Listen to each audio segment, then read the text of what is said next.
ਗੁਰਸਿੱਖ ਅਮੀਰ ਆਦਮੀ। ਭਾਵ ਸਾਡੀ ਆਕਰਸ਼ਣ ਜਿਹੜੀ ਸ਼ਕਤੀ ਪੈਸੇ ਵੱਲ ਨੂੰ ਜ਼ਿਆਦਾ ਧਿਆਨ ਦਿੰਦੀ।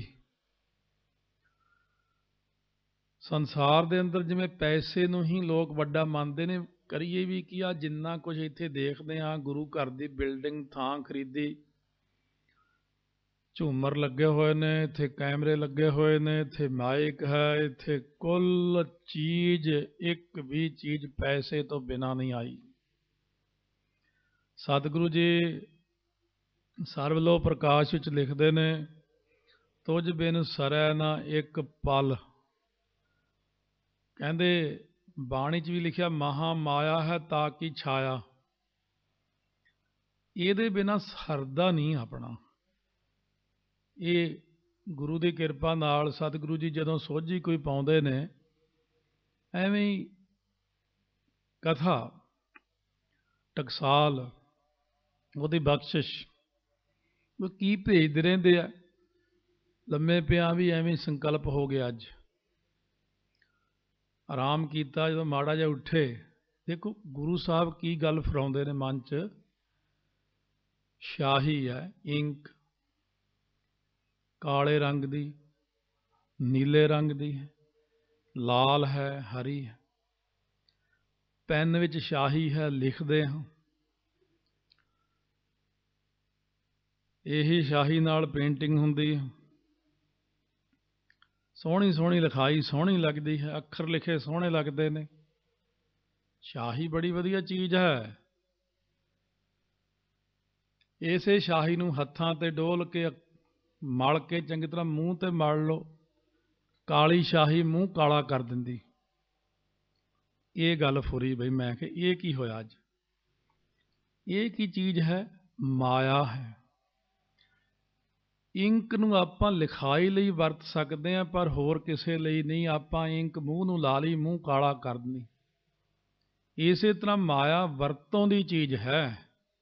ਮਾਇਆ ਸੰਸਾਰ ਦੇ ਵਰਤ ਵਲੇਵੇ ਦੀ ਚੀਜ਼ ਹੈ। ਤੀਸਰੇ ਪਾਤਸ਼ਾਹ ਮਹਾਰਾਜ ਗੁਰੂ ਅਮਰਦਾਸ ਸਾਹਿਬ ਜੀ ਸ੍ਰੀ ਗੋਇੰਦਵਾਲ ਸਾਹਿਬ ਸਜੇ ਹੋਏ ਨੇ। ਉਸ ਵਕਤ ਮਹਾਰਾਜ ਦੇ ਦੋ ਸਾਹਿਬਜ਼ਾਦੇ, ਬਾਬਾ ਮੋਹਨ ਜੀ ਤੇ ਬਾਬਾ ਮੋਹਰੀ ਜੀ, ਦੋ ਸਪੁੱਤਰੀਆਂ, ਬੀਬੀ ਭਾਨੀ ਜੀ, ਬੀਬੀ ਦਾਨੀ ਜੀ। ਹੁਣ ਸੰਕਲਪ ਕੀ ਹੋਇਆ? ਬਾਬਾ ਮੋਹਰੀ ਜੀ ਸੰਗੀਆਂ ਸਾਥੀਆਂ ਨਾਲ ਬੈਠੇ ਗੱਲਾਂ ਬਾਤਾਂ ਕਰ ਰਹੇ ਨੇ। ਕਹਿੰਦੇ ਨਾਲ ਦੇ ਸਾਥੀ ਕਹਿਣ ਲੱਗੇ, ਬਾਬਾ ਜੀ ਮਾਇਆ ਬਹੁਤ ਆਉਂਦੀ ਹੈ ਗੁਰੂ ਘਰ 'ਚ। ਕਹਿੰਦੇ ਮਾਇਆ ਤੇ ਬਹੁਤ ਆਉਂਦੀ ਹੈ। ਕਹਿੰਦੇ ਸਾਰਿਆਂ ਨੇ ਕਿਹਾ, ਕਦੇ ਇਕੱਠੇ ਵੀ ਦੇਖੇ ਪੈਸੇ ਬਹੁਤ ਸਾਰੇ, ਜਿਵੇਂ ਲੱਖ ਰੁਪਈਆ। ਬਾਬਾ ਜੀ ਕਹਿੰਦੇ ਨਹੀਂ, ਲੱਖ ਰੁਪਈਆ ਕਦੇ ਇਕੱਠਾ ਦੇਖਿਆ ਨਹੀਂ ਮੈਂ। ਮਾਇਆ ਦੀ ਗੱਲ ਚੱਲ ਪਈ ਤੇ ਮਾਇਆ ਵੱਲ ਨੂੰ ਮਨ ਥੋੜ੍ਹਾ ਜਿਹਾ ਮੁੜ ਗਿਆ। ਮਾਇਆ ਦੇਖਣੀ ਚਾਹੀਦੀ। ਗੁਰੂ ਅਮਰਦਾਸ ਸਾਹਿਬ ਜੀ ਮਹਾਰਾਜ ਕੋਲ ਆਏ, ਮੱਥਾ ਟੇਕਿਆ। ਸਤਿਗੁਰੂ ਜੀ ਕਹਿਣ ਲੱਗੇ, ਪੁੱਤਰ ਜੀ ਆ ਜਿੰਨੀ ਅੱਜ ਮਾਇਆ ਪਈ ਹੈ ਸਾਰੀ ਚੱਕ ਕੇ ਲੈ ਜਾਓ, ਗਿਣੋ ਜਾ ਕੇ, ਅੱਜ ਗਿਣਤੀ ਕਰੋ। ਸਾਰੀ ਮਾਇਆ ਗਿਣਤੀ ਕਰਦਿਆਂ ਕਰਦਿਆਂ ਉਧਰੋਂ ਫਿਰ ਗਰਮੀ ਆ ਜੇ। ਉਹ ਜਦੋਂ ਤੁਸੀਂ ਦੇਖੋ ਸਿੱਕੇ ਜਿਹੜੇ ਹੁੰਦੇ ਨੇ, ਇਹਨਾਂ ਨੂੰ ਹੱਥ ਲਾ ਕੇ ਕਾਲਖ ਜਿਹੀ ਲੱਗ ਜਾਂਦੀ। ਉਹ ਫਿਰ ਮੁੜਕਾ ਪੂੰਝਣ, ਇਸ ਤਰ੍ਹਾਂ ਕਰ ਲੈਣ, ਸਾਫ਼ ਕਰ ਲੈਣ, ਕਦੇ ਇੱਥੋਂ ਸਾਫ਼ ਕਰਦੇ, ਕਦੇ ਇੱਥੇ ਕਰਦੇ। ਆ ਕੇ ਕਹਿੰਦੇ, ਮਹਾਰਾਜ ਉਹ 20,000 ਰੁਪਈਆ ਹੋਇਆ। ਸਤਿਗੁਰੂ ਜੀ ਕਹਿੰਦੇ, ਤੁਸੀਂ ਅੱਜ ਕਹਿੰਦੇ ਮੈਂ ਇਕੱਠੀ ਮਾਇਆ ਨਹੀਂ ਦੇਖੀ। ਕਹਿੰਦੇ ਹੋਰ ਆ ਗਈ ਮਾਇਆ, ਹੋਰ ਲੈ ਜਾਓ, ਪਰ ਪਹਿਲਾਂ ਆਪਣਾ ਮੁੱਖ ਆ ਜਿਹੜਾ ਸ਼ੀਸ਼ਾ ਲੱਗਿਆ ਇਹਦੇ 'ਚ ਦੇਖੋ ਜਾ ਕੇ। ਜਦੋਂ ਜਾ ਕੇ ਮੂੰਹ ਦੇਖਿਆ ਸ਼ੀਸ਼ੇ 'ਚ, ਹੁਣ ਉਹ ਸਾਰੀ ਕਾਲਖ ਮਾਇਆ ਦੀ ਮੂੰਹ 'ਤੇ ਲੱਗੀ ਹੋਈ। ਮੂੰਹ ਬੜਾ ਭੈੜਾ ਲੱਗਦਾ। ਮਹਾਰਾਜ ਸੱਚੇ ਪਾਤਸ਼ਾਹ ਕਹਿੰਦੇ, ਮੋਹਰੀ ਜੀ ਹੱਥਾਂ ਨੂੰ ਲੱਗ ਗਈ, ਹੱਥ ਮੈਲੇ ਹੋ ਗਏ। ਮੂੰਹ ਨੂੰ ਲੱਗ ਗਈ, ਮੂੰਹ ਮੈਲਾ ਕਰ ਦਿੱਤਾ। ਜੇ ਇਹ ਦਿਲ ਨੂੰ ਲੱਗ ਜੇ ਕਿਤੇ ਅੰਦਰ, ਦਿਲ ਕਾਲਾ ਕਰ ਦਿੰਦੀ। ਫੁਰਨਾ ਨਾ ਕਰਿਆ ਕਰੋ ਮਾਇਆ ਦਾ, ਇਹ ਕਾਲੀ ਹੈ, ਕਾਲੀ। ਇਸ ਤਰ੍ਹਾਂ ਆਪਾਂ ਜੇ ਵਿਚਾਰ ਕਰਕੇ ਦੇਖੀਏ, ਇਹ ਮਾਇਆ ਦਾ ਵਰਤ ਵਲੇਵਾ ਹੈ ਸੰਸਾਰ ਦੇ ਵਿੱਚ। ਮਾਇਆ ਦੀ ਵਰਤੋਂ ਬਾਹਰ ਬਾਹਰ ਤਾਂ ਠੀਕ ਹੈ, ਪਰ ਜਦੋਂ ਇਹ ਸਾਡੇ ਦਿਲ 'ਚ ਵਸਦੀ ਹੈ ਆ ਕੇ, ਤਾਂ ਦਿਲ ਨੂੰ ਕਾਲਾ ਕਰਦੀ, ਜਿਵੇਂ ਗੰਗੂ ਬਾਹਮਣ ਦਾ ਦਿਲ ਕਾਲਾ ਹੋ ਗਿਆ ਸੀ। ਇਹ ਮਾਇਆ ਬਹੁਤ ਚੰਗੀ ਵੀ ਹੈ, ਬਹੁਤ ਭੈੜੀ ਵੀ ਹੈ। ਹੁਣ ਸਤਿਗੁਰੂ ਮਹਾਰਾਜ ਸੱਚੇ ਪਾਤਸ਼ਾਹ ਕਹਿੰਦੇ ਨੇ, ਸੰਸਾਰ ਦੇ ਅੰਦਰ ਇੱਕ ਧਨ ਹੈ, ਜਿਸ ਧਨ ਦੇ ਨਾਲ ਤੁਸੀਂ ਮਾਇਆ ਦੇ ਨਾਲ ਸਾਰਾ ਕੁਝ ਬਣਾ ਸਕਦੇ ਹੋ। ਮਾਇਆ ਦੇ ਨਾਲ ਸਭ ਕੁਝ ਬਣਦਾ ਹੈ ਸੰਸਾਰ ਦਾ, ਪਰ ਮਾਇਆ ਕਿੱਥੋਂ ਬਣਦੀ ਹੈ? ਪਰਮੇਸ਼ਰ ਤੋਂ। ਪਰਮੇਸ਼ਰ ਦੇ ਨਾਮ ਦੇ ਨਾਲ ਸਾਰਾ ਕੁਝ ਪ੍ਰਗਟ ਹੁੰਦਾ। ਸੰਸਾਰ ਦੀ ਧਨ ਦੀ ਗੱਲ ਕੀਤੀ ਹੈ ਆਪਾਂ ਨੇ। ਸੰਸਾਰ ਅੰਦਰ ਬਹੁਤ ਲੋਕਾਂ ਕੋਲ ਧਨ ਹੈ, ਪਰ ਸੁੱਖ ਨਹੀਂ ਹੈ, ਸ਼ਾਂਤੀ ਨਹੀਂ ਹੈ, ਇਕਾਗਰਤਾ ਟਿਕਾਊ ਨਹੀਂ ਹੈ। ਧਨ ਦੇ ਨਾਲ ਆਪਾਂ ਸ਼ਾਂਤੀ ਸੁੱਖ ਨਹੀਂ ਖਰੀਦ ਸਕਦੇ। ਨਾਮ ਧਨ ਦੇ ਹੁਣ ਤਾਈਓ ਆਪਾਂ ਭਗਤੀ ਦੀ ਗੱਲ ਤਾਈਓ ਕਰਦੇ, ਜਿਵੇਂ ਤੁਸੀਂ ਕਹਿੰਦੇ ਹੋ ਕਿ ਭਗਤੀ ਦੀ ਹੀ ਗੱਲ ਕਰੇਗਾ। ਭਗਤੀ ਦੀ ਗੱਲ ਗੁਰੂ ਗ੍ਰੰਥ ਸਾਹਿਬ ਕਰਦੇ ਨੇ,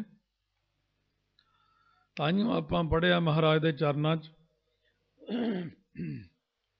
ਫਿਰਤ ਫਿਰਤ ਪ੍ਰਭ ਆਇਆ। ਕਿੱਥੋਂ ਫਿਰਦਾ ਆਇਆ? ਸਿਡਨੀ ਤੋਂ ਨਹੀਂ। ਫਿਰਤ ਫਿਰਤ 84 ਲੱਖ ਜੂਨ ਦੇ ਵਿੱਚੋਂ ਫਿਰਦਾ ਫਿਰਦਾ ਭਟਕਦਾ ਹੋਂ ਆਇਆ ਦੂਰੋਂ ਚੱਲ ਕੇ। ਉਹ ਦੂਰੋਂ ਦਾ ਮਤਲਬ ਇਹ ਨਹੀਂ ਕਿ ਇੰਡੀਆ ਤੋਂ ਆਇਆ ਜਾਂ ਅਮਰੀਕਾ ਤੋਂ ਆਇਆ। ਦੂਰ ਗਗਨ ਸਿਰ ਉੱਪਰ ਮਰਨਾ। ਉਹ ਮੈਂ ਦੂਰੋਂ ਕਿੱਥੋਂ ਆਇਆ ਹਾਂ? ਕਈ ਜਨਮ ਭਏ ਕੀਟ ਪਤੰਗਾ, ਕਈ ਜਨਮ ਗਜ ਮੀਨ ਕੁਰੰਗਾ, ਇੱਥੋਂ ਆਇਆ। ਮਹਾਰਾਜ ਕਹਿੰਦੇ ਨੇ, ਹੁਣ ਜਦੋਂ ਮਨੁੱਖਾ ਦੇਹੀ ਦੀ ਪ੍ਰਾਪਤੀ ਹੋਈ, ਤਾਂ ਹੁਣ ਗੁਰੂ ਸਾਹਿਬ ਦੇ ਸਾਹਮਣੇ ਖੜ ਕੇ ਬੇਨਤੀ ਕਰਨੀ ਹੈ। ਬੜੇ ਰਹਾ ਵਿੱਚ ਦਾਸ ਨੇ ਮੂਲ ਮੰਤਰ ਪੜ੍ਹਿਆ ਸੀ, ਪਿੱਛੇ ਵੀ ਪੜ੍ਹ ਕੇ ਆਏ, ਹੁਣ ਵੀ ਤੁਸੀਂ ਦੇਖਦੇ ਵੀ ਟਿਕਾ ਰੱਖਣਾ ਥੋੜ੍ਹਾ ਜਿਹਾ। ਮੈਥੋਂ ਅੱਗੇ ਨਹੀਂ ਜਾਣਾ, ਤੁਸੀਂ ਮੈਥੋਂ ਸਲੋ ਚੱਲਣਾ। ਬਾਣੀ 'ਚ ਮੈਂ ਤੁਹਾਡੇ ਤੋਂ ਸਲੋ ਚੱਲਣਾ, ਸਲੋ ਚੱਲਣਾ। ਸਲੋ ਦਾ ਮਤਲਬ ਸਹਿਜ ਬਿਲੋਵਹੁ ਜੈਸੇ ਤਤ ਨਾ ਜਾਈ। ਮੱਖਣ ਕੱਢਣਾ। ਦੁੱਧ ਹੁੰਦਾ,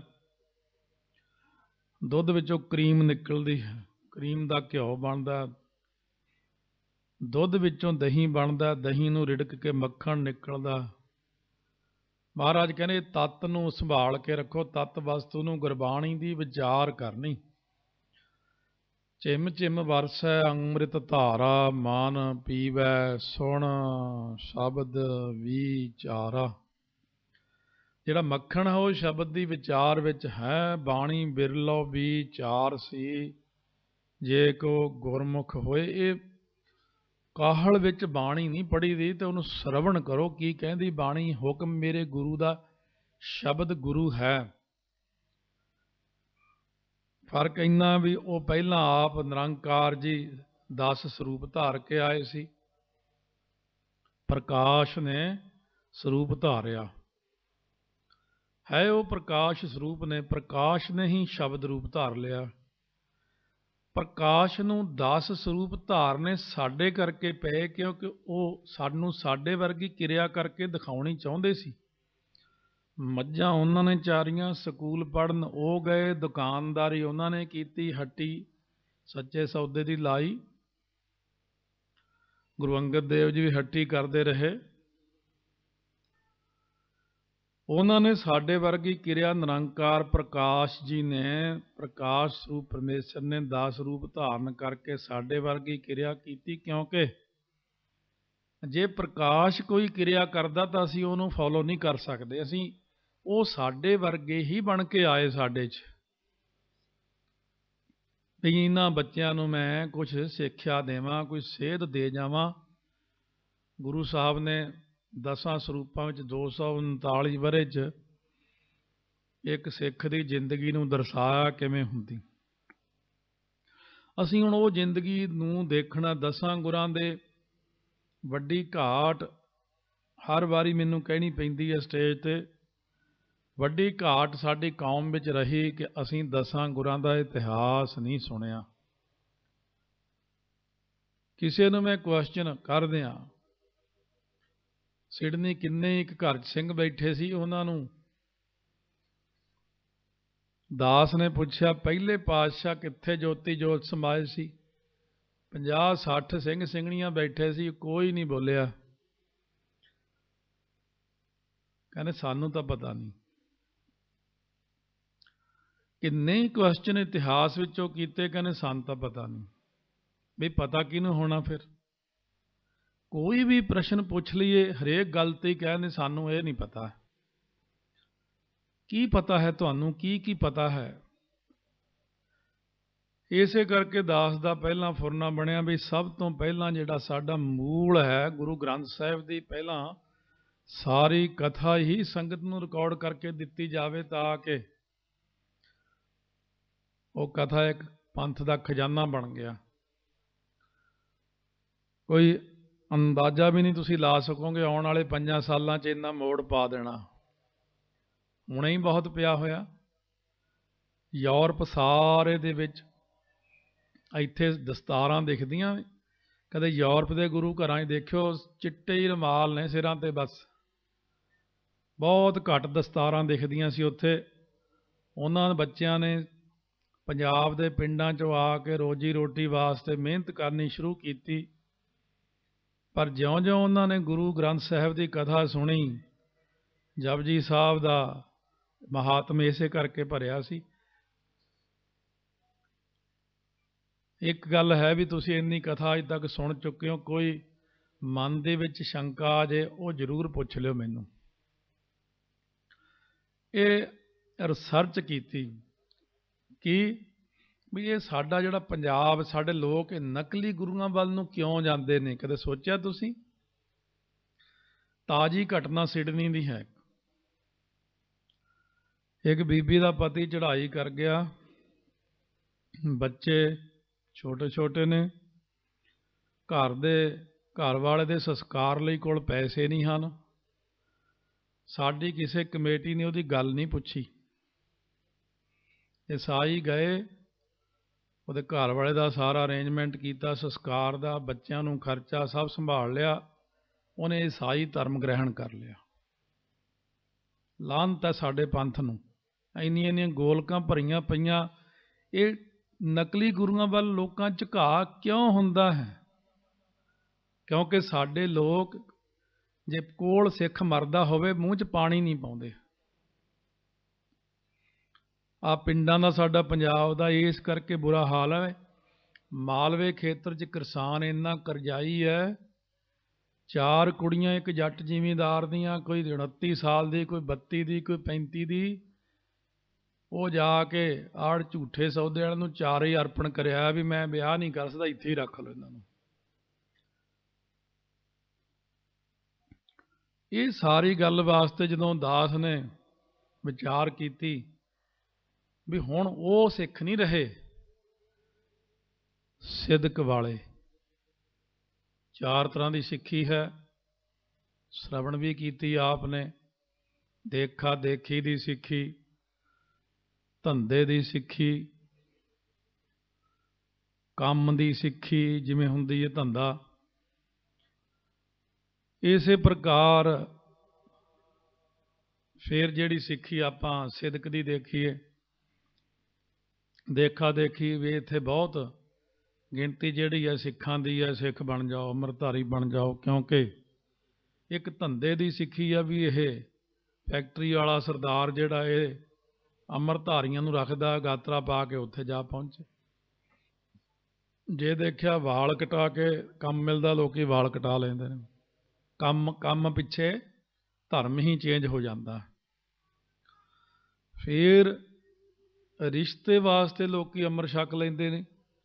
ਅਮੀਰ ਲੜਕੀ ਅਮੀਰ ਲੜਕਾ, ਅਗਲੇ ਕਹਿੰਦੇ ਬਾਅਦ 'ਚ ਛੱਡ ਦਾਂਗੇ, ਕੋਈ ਨਹੀਂ ਪਹਿਲਾਂ ਵਿਆਹ ਹੋ ਜਾਏ ਇੱਕ ਵਾਰ।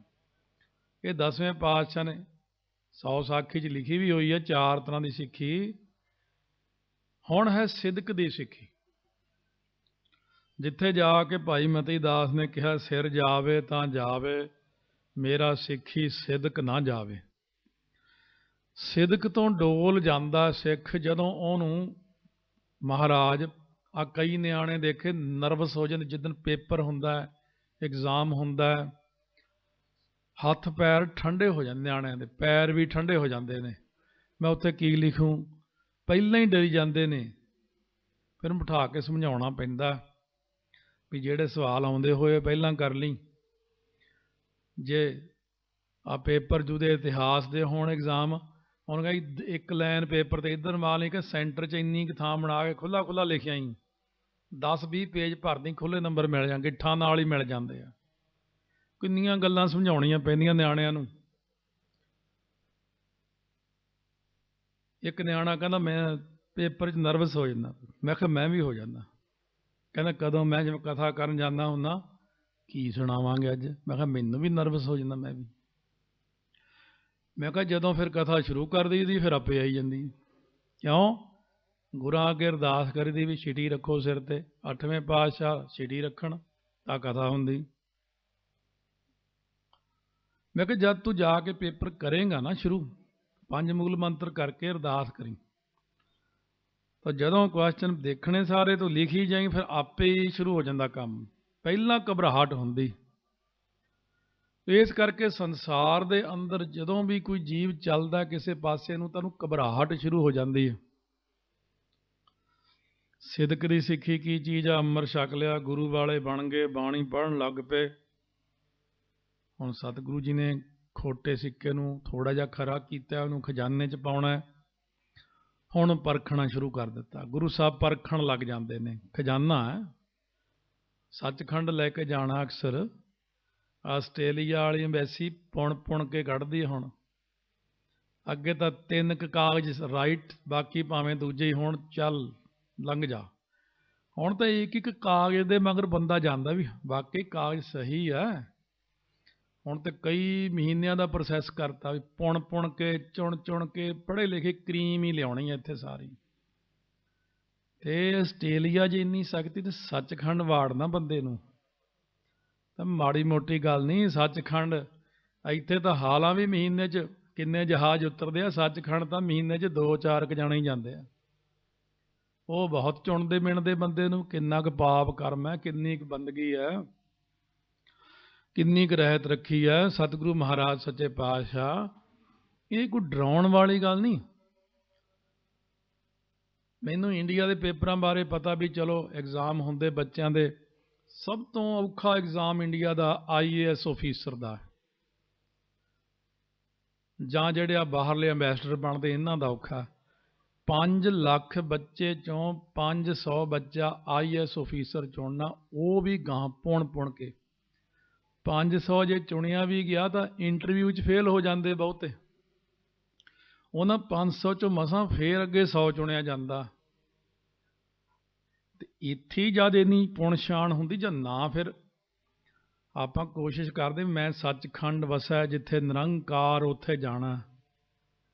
ਤੇ ਜਿੱਥੇ ਹੁਣ ਨਿਰੰਕਾਰ ਜੀ ਬਿਰਾਜਮਾਨ ਨੇ ਗੁਰੂ ਗ੍ਰੰਥ ਸਾਹਿਬ ਦੇ ਰੂਪ ਵਿੱਚ, ਪਹਿਲਾਂ ਤਾਂ ਆਪਾਂ ਇੱਥੇ ਹੀ ਦੇਖੋ ਕਿਵੇਂ ਆਉਣੇ, ਇਸ਼ਨਾਨ ਪਾਣੀ ਕਰਕੇ ਸੋਹਣੇ ਸੱਜ ਕੇ ਦਸਤਾਰੇ ਸਜਾ ਕੇ ਗੁਰਾਂ ਦੀ ਹਜ਼ੂਰੀ ਚੱਲੇ ਆ, ਸੰਗਤ ਵਿੱਚ ਬਹਿਣਾ।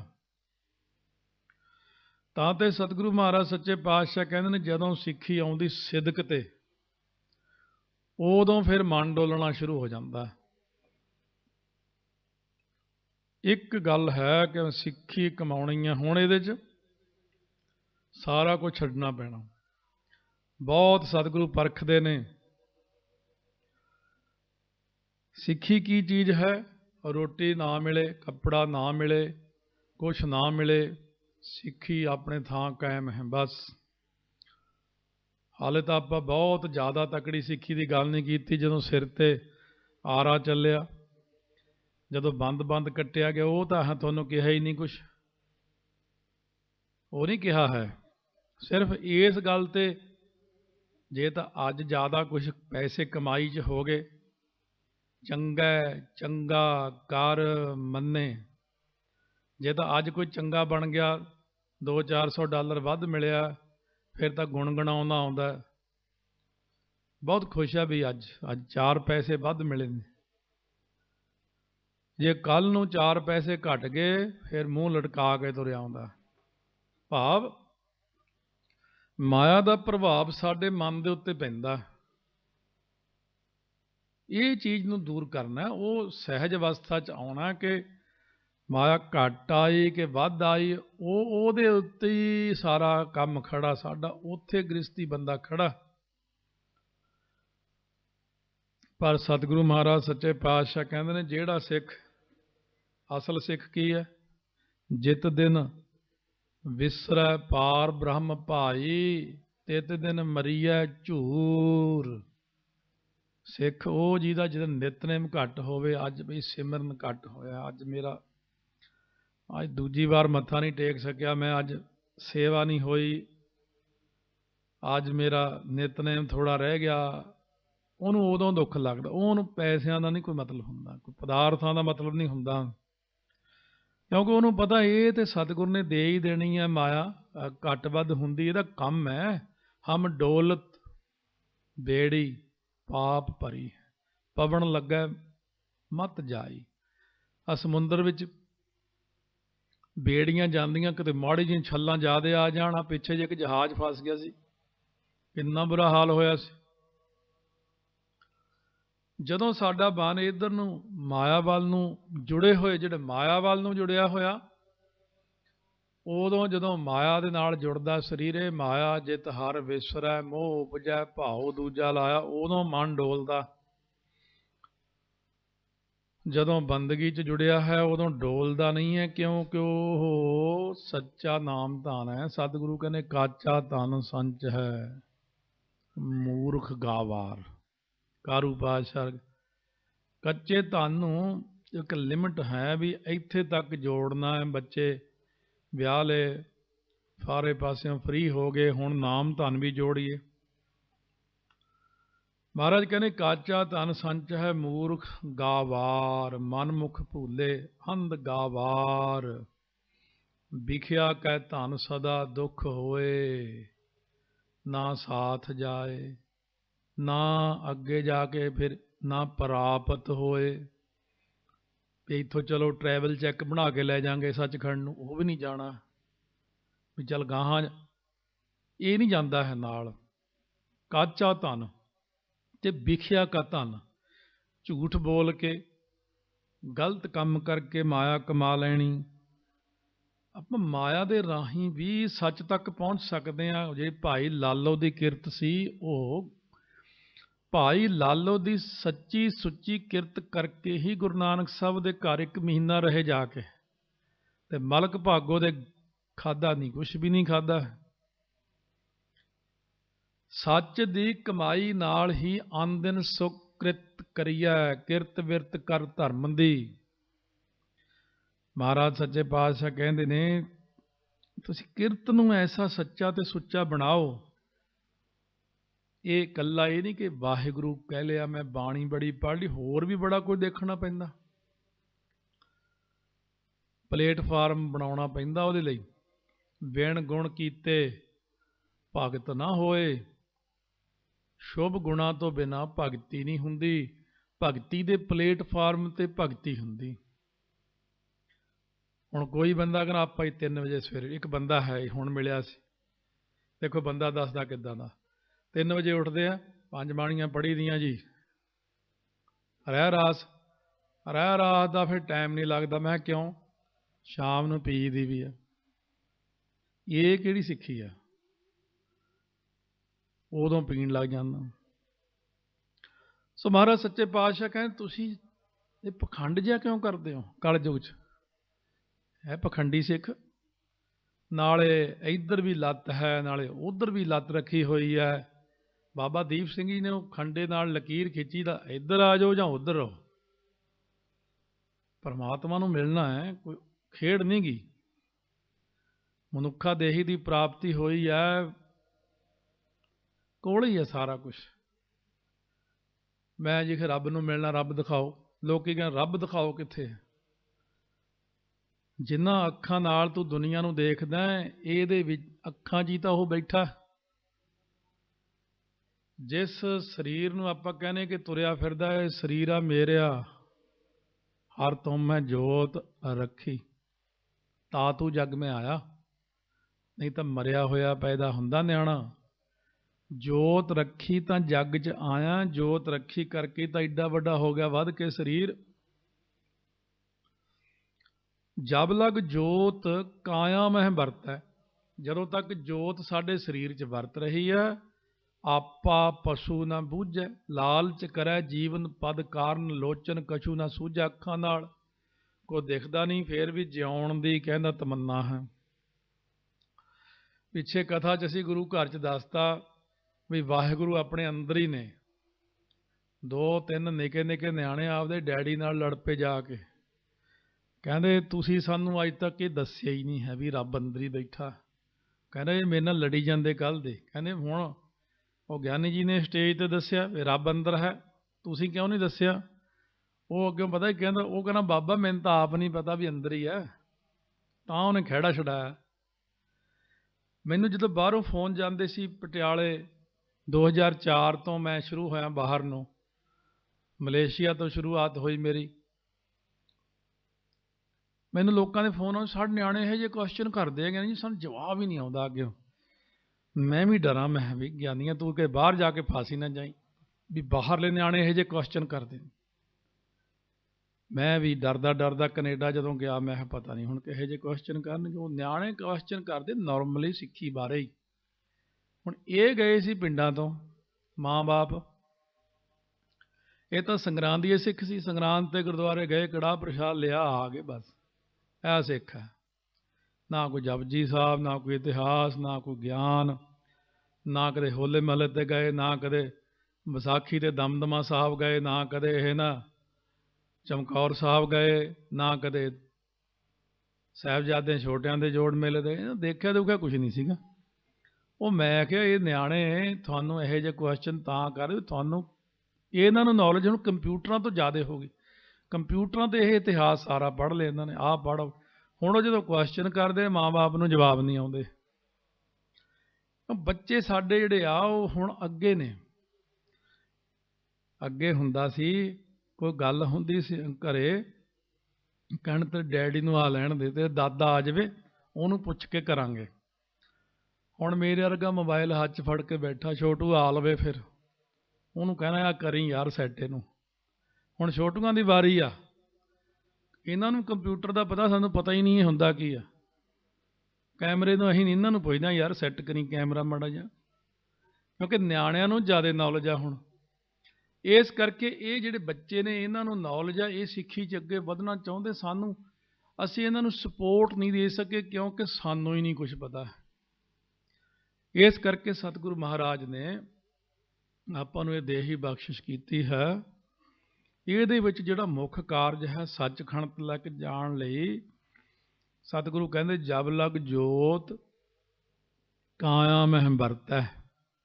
ਜੋਤ ਕਾਇਆ ਵਿੱਚ ਵਰਤਦੀ ਹੈ ਤਾਂ ਬੋਲਦੇ ਹਾਂ, ਸੁਣਦੇ ਹਾਂ, ਦੇਖਦੇ ਹਾਂ, ਤੁਰੇ ਫਿਰਦੇ ਹਾਂ।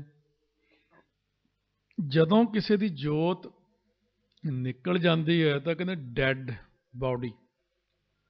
ਲਓ, ਪਹਿਲਾਂ ਤਾਂ ਕਹਿੰਦੇ ਫਲਾਨਾ ਸਿੰਘ, ਉਹਦਾ ਨਾਲ ਗੋਤ ਵੀ ਲਾਉਂਦੇ ਸੀ, ਫਲਾਨਾ ਸਾਹਿਬ, ਉਹ ਸਾਰਾ ਕੁਝ ਹੀ ਮੁੱਕ ਗਿਆ ਇਹਦਾ, ਹੁਣ ਕੱਲੀ ਡੈਡ ਬਾਡੀ ਹੀ ਰਹਿ ਗਿਆ ਬਸ। ਤੁਸੀਂ ਜੋਤ ਨੂੰ ਦੇਖੋ, ਜਦ ਤੱਕ ਜੋਤ ਹੈ ਤੁਹਾਡੀ ਕਦਰ ਉਦੋਂ ਤੱਕ ਹੀ ਹੈ। USA 'ਚ ਯਾਰਕ ਯੂਨੀਵਰਸਿਟੀ ਪੈਂਦੀ, ਉਧਰ ਹੈ ਕੈਨੇਡਾ ਵਾਲੇ, ਸਾਰੇ ਰਿਸਰਚ ਚੱਲਦੀ ਰਹਿੰਦੀ। ਉਹਨੇ ਇੱਕ ਬੰਦੇ ਨੇ ਮਰਨਾ ਸੀ, ਅੰਗਰੇਜ਼ ਗੋਰੇ ਨੇ, ਕਹਿੰਦੇ ਤੂੰ ਸਾਨੂੰ ਲਿਖ ਕੇ ਦੇ ਦੇ, ਅਸੀਂ ਇਹ ਦੇਖਣਾ ਆਤਮਾ ਜਾਂਦੀ ਕਿੱਥੇ। ਮੋਟਾ ਸ਼ੀਸ਼ਾ, ਇੰਨਾ ਮੋਟਾ ਸ਼ੀਸ਼ਾ ਲੈ ਕੇ ਉਹਨਾਂ ਨੇ ਉਹਦੇ ਵਿੱਚ ਉਹਨੂੰ ਪਾ ਲਿਆ, ਕਹਿੰਦਾ ਲਿਖ ਕੇ ਦੇਤਾ, ਸਾਈਨ ਕਰਤੇ, ਮੈਨੂੰ ਕੋਈ ਇਤਰਾਜ਼ ਨਹੀਂ, ਮੈਂ ਹੁਣ ਐਂਡ ਦੇ ਸਵਾਸਾਂ 'ਤੇ। ਉਹਨਾਂ ਨੇ ਉਹ ਗਲੂ ਜੀ ਲਾ ਕੇ ਸ਼ੀਸ਼ਾ ਜਿਹੜਾ ਜੋੜਤਾ,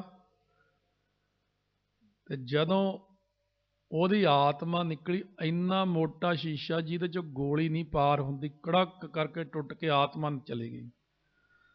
ਇਹ ਰਿਸਰਚ ਉਹਨਾਂ ਨੇ ਕੀਤੀ, ਆਤਮਾ ਹੈ। ਹੁਣ ਉਹ ਰਿਸਰਚ ਇਹ ਕਰਦੇ ਨੇ ਵੀ ਇਹ ਸਰੀਰ ਦੇ ਅੰਦਰ ਕਿਹੜੀ ਚੀਜ਼ ਹੈ ਜਿਹਦੇ ਕਰਕੇ ਜਦੋਂ ਉਹ ਰਹਿੰਦੀ ਸਰੀਰ 'ਚ ਰੰਗ ਲਾਲ ਰਹਿੰਦਾ ਬੰਦੇ ਦਾ, ਸਰੀਰ 'ਚੋਂ ਬਦਬੂ ਨਹੀਂ ਆਉਂਦੀ, ਸਰੀਰ ਚੰਗਾ ਭਲਾ ਤੁਰਿਆ ਫਿਰਦਾ, ਉਹ ਕਿਹੜੀ ਚੀਜ਼ ਹੈ? ਉਹ ਹਰਜੀ ਸੂਖਮ ਅਗਮ ਹੈ, ਕਿਤ ਬਿਧ ਮਿਲਿਆ ਜਾਏ, ਉਹ ਹੁਣ ਮਿਲਦਾ ਨਹੀਂ ਉਹਨਾਂ ਨੂੰ। ਉਹ ਲਾਈਟ ਨੂੰ ਉਹ ਦੇਖਣ ਦਾ ਯਤਨ ਕਰ ਰਹੇ, ਉਹ ਲਾਈਟ ਨਹੀਂ ਦਿਖਦੀ। ਜਬ ਲਗ ਜੋਤ ਕਾਇਆ ਮਹਿ ਵਰਤੈ, ਸਰੀਰ ਵਿੱਚ ਜਦ ਤੱਕ ਜੋਤ ਵਰਤਦੀ ਹੈ। ਹੁਣ ਮੌਕਾ ਆਪਾ ਬੁੱਝਣ ਦਾ। ਮਹਾਰਾਜ ਕਹਿੰਦੇ ਆਪਾ ਪਸ਼ੂ ਨਾ ਬੂਝੈ, ਉਦੋਂ ਤੱਕ ਪਸ਼ੂਆਂ ਵਾਲੀ ਜ਼ਿੰਦਗੀ ਬਤੀਤ ਕਰਦਾ, ਖਾਣਾ ਪੀਣਾ ਹੱਸਣਾ ਸੌਣਾ, ਇਹ ਚਾਰ ਕਰਮ ਤਾਂ ਪਸ਼ੂ ਵੀ ਕਰਦਾ ਹੈ। ਬੰਦੇ 'ਚ ਕੀ ਚੀਜ਼ ਜ਼ਿਆਦੇ? ਗਿਆਨ। ਨਰਨ ਨਿਜ ਅਧਿਕਤਾ ਗਿਆਨ ਬਿਨਾ ਪਸ ਜਾਨ। ਬੰਦੇ ਵਿੱਚ ਗਿਆਨ ਜ਼ਿਆਦੇ ਹੈ ਤੇ ਜੋਤ ਪ੍ਰਕਾਸ਼ਮਾਨ ਹੈ, ਬੁੱਧੀ ਹੈ ਤੇ ਸੋਚ ਸਮਝ ਲਈ ਇੱਥੇ ਸੰਗਤ ਵਿੱਚ ਆਏ ਹਾਂ। ਆਪਾਂ ਇੱਥੇ ਗੱਲ ਆਈਏ ਕਰਕੇ ਵੀ ਸਤਿਗੁਰੂ ਨੇ ਸਾਨੂੰ ਕੀ ਕਿਹਾ ਕਿ ਗੁਰੂ ਦੀ ਮੱਤ ਲਓ।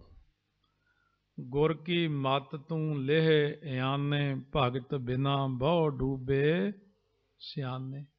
ਹੁਣ ਸਿਆਣਾ ਕਿਹਨੂੰ ਕਹਿੰਦੇ ਨੇ? ਜਿਹੜਾ ਪੜ੍ਹਿਆ ਲਿਖਿਆ ਹੁੰਦਾ। ਬੜੇ ਬੜੇ ਸਿਆਣੇ, ਰਾਵਣ ਥੋੜਾ ਸਿਆਣਾ ਸੀ। ਵੇਦ ਨੂੰ ਕੋਈ ਪੜ੍ਹ ਨਹੀਂ ਸਕਦਾ, ਸੰਸਕ੍ਰਿਤ ਪੜ੍ਹਨੀ ਬਹੁਤ ਔਖੀ ਹੈ। 4 ਵੇਦਾਂ ਦਾ ਟੀਕਾ ਕਰਨਾ, ਸਟੀਕ ਟਰਾਂਸਲੇਸ਼ਨ ਕਰ ਦੇਣੀ ਉਹਦੀ। ਪੰਡਿਤ ਵਿਦਵਾਨ ਸੀ, ਸਿਆਣਾ ਸੀ। ਮਰਨ ਲੱਗਿਆ ਤਾਂ ਰਾਮਚੰਦਰ ਜੀ ਕਹਿਣ ਲੱਗੇ, ਲਛਮਣ ਬਹੁਤ ਨੀਤੀਵੇਤਾ ਬੰਦਾ ਹੈ, ਜਾਂ ਰਾਜਨੀਤੀ ਸਿੱਖ ਲਾ ਮਰਦੇ ਮਰਦੇ ਵੀ ਇਹ ਤੋਂ। ਜੇ 1-2 ਗੱਲਾਂ ਵੀ ਦੱਸ ਗਿਆ ਕੰਮ ਆਉਣਗੀਆਂ ਤੇਰੇ। ਇੰਨਾ ਸਿਆਣਾ ਹੋ ਕੇ ਵੀ ਮੂਰਖ ਰਾਵਣ ਕਿਆ ਲੈ ਗਿਆ? ਬਈ ਉਹ ਮੂਰਖ ਫਿਰ ਕਿਉਂ ਹੋ ਗਿਆ? ਕਿਉਂ? ਉਹਨੇ ਤਪੱਸਿਆ ਕੀਤੀ ਕਈ ਜਨਮ ਤੱਕ, ਹਰ ਜਨਮ ਉਹ ਸਿਰ ਵੱਢ ਕੇ ਸ਼ਿਵ ਜੀ ਨੂੰ ਅਰਪਣ ਕਰਦਾ ਰਿਹਾ। 10 ਵਾਰੀ ਸਿਰ ਅਰਪਣ ਕੀਤਾ, ਦਹਿ ਸਿਰ ਉਹਦਾ ਨਾਮ ਤਾਂ ਪਿਆ। ਵਰ ਲੈ ਲਏ ਤਪੱਸਿਆ ਕਰਕੇ, ਹਰਨਾਕਸ਼ ਨੇ ਵੀ ਵਰ ਲੈ ਲਏ, ਪਰ ਭਗਤ ਬਿਨਾ ਬਹੁ ਡੂਬੇ ਸਿਆਣੇ। ਭਗਤੀ ਨਹੀਂ ਕੀਤੀ। ਹੁਣ ਭਗਤੀ ਤੇ ਤਪੱਸਿਆ 'ਚ ਫਰਕ ਹੁੰਦਾ। ਤਪੱਸਿਆ ਹੁੰਦੀ ਜੰਗਲਾਂ ਵਿੱਚ ਜਾ ਕੇ, ਪੁੱਠੇ ਲਟਕ ਕੇ, ਕਲਾਦੇ ਭਾਰ ਖੜ ਕੇ, ਭੁੱਖੇ ਰਹਿ ਕੇ, 12 ਸਾਲ ਪਾਣੀ 'ਚ ਖੜ ਕੇ, 12 ਸਾਲ ਮੌਨ ਵਰਤ ਰੱਖ ਕੇ, ਇਹਨੂੰ ਕਹਿੰਦੇ ਤਪੱਸਿਆ ਕੀਤੀ। ਬਹੁਤ ਭਾਰੀ ਤਪੱਸਿਆ ਕੀਤੀ ਇਹਨੇ, ਪਰ ਭਗਤੀ ਨਹੀਂ ਕੀਤੀ। ਆ ਜਿਹੜੇ ਇਹਨਾਂ ਦੇਸ਼ਾਂ 'ਚ ਲੋਕ ਨੇ, ਇਹਨਾਂ ਨੇ ਪਿਛਲੇ ਜਨਮ 'ਚ ਕੀ ਇਹੋ ਜਿਹਾ ਕਰਮ ਕੀਤਾ? ਇਹਨਾਂ ਨੇ ਤਪੱਸਿਆ ਜ਼ਿਆਦਾ ਕੀਤੀ, ਭਗਤੀ ਨਹੀਂ। ਤਪੱਸਿਆ ਕਰਨ ਵਾਲੇ ਨੂੰ ਭੋਗ ਪਦਾਰਥ ਬਹੁਤ ਮਿਲ ਜਾਂਦੇ, ਖਾਣ ਪੀਣ, ਕੱਪੜੇ ਲੀੜੇ, ਹੋਰ ਸਭ ਕੁਝ ਮਿਲ ਸਕਦਾ। ਜਦੋਂ ਰਾਏ ਬਲਾਰ ਜੀ ਨੇ ਬਾਬਾ ਕਲਿਆਣ ਚੰਦ ਜੀ ਨੂੰ, ਇਹ ਹੁਣ ਭਾਈ ਵੀਰ ਸਿੰਘ ਨੇ ਲਿਖਿਆ ਗੁਰੂ ਨਾਨਕ ਚਮਤਕਾਰ 'ਚ, ਪਿਛਲੇ ਜਨਮ ਵਿੱਚ ਤਪੱਸਿਆ ਜਦੋਂ ਕਰਦੇ ਹੁੰਦੇ ਸੀ ਇਕੱਠੇ, ਇਹ ਤਾਈਓ ਗੁਰੂ ਨਾਨਕ ਸਾਹਿਬ ਨਾਲ ਪਿਆਰ ਸੀ ਰਾਏ ਬਲਾਰ ਜੀ ਦਾ। ਇਹ ਬਾਬਾ ਕਲਿਆਣ ਚੰਦ ਜੀ ਦੇ ਪਿਛਲੇ ਜਨਮ ਦੇ ਵਿੱਚ ਗੁਰੂ ਸੀਗੇ ਭਗਤੀ ਦੇ। ਤਪੱਸਿਆ ਪਹਿਲਾਂ ਬਹੁਤ ਕੀਤੀ, ਪ੍ਰਕਾਸ਼ ਹੋ ਗਿਆ। ਕਹਿੰਦੇ ਮੰਗ ਕੀ ਮੰਗਦਾ? ਕਹਿੰਦੇ ਮੇਰੇ ਘਰ ਆਪ ਆਓ ਤੁਸੀਂ। ਕਹਿੰਦੇ ਇਹ ਮੰਗਿਆ ਕਿ ਸੋਝੀ ਰਹੇ ਮੈਨੂੰ ਤੁਹਾਡੀ। ਕਹਿੰਦੇ ਉਹ ਤਾਂ ਮੈਂ ਮੰਗਿਆ ਹੀ ਨਹੀਂ। ਕਹਿੰਦੇ ਫਿਰ ਨਿਰੰਕਾਰ ਜੀ ਨੇ ਤੁਹਾਡੇ ਘਰ ਤਾਂ ਆ ਜਾਣਾ ਹੈ, ਚਲੋ, ਪਰ ਫਿਰ ਤੈਨੂੰ ਸੋਝੀ ਨਹੀਂ ਰਹਿਣੀ।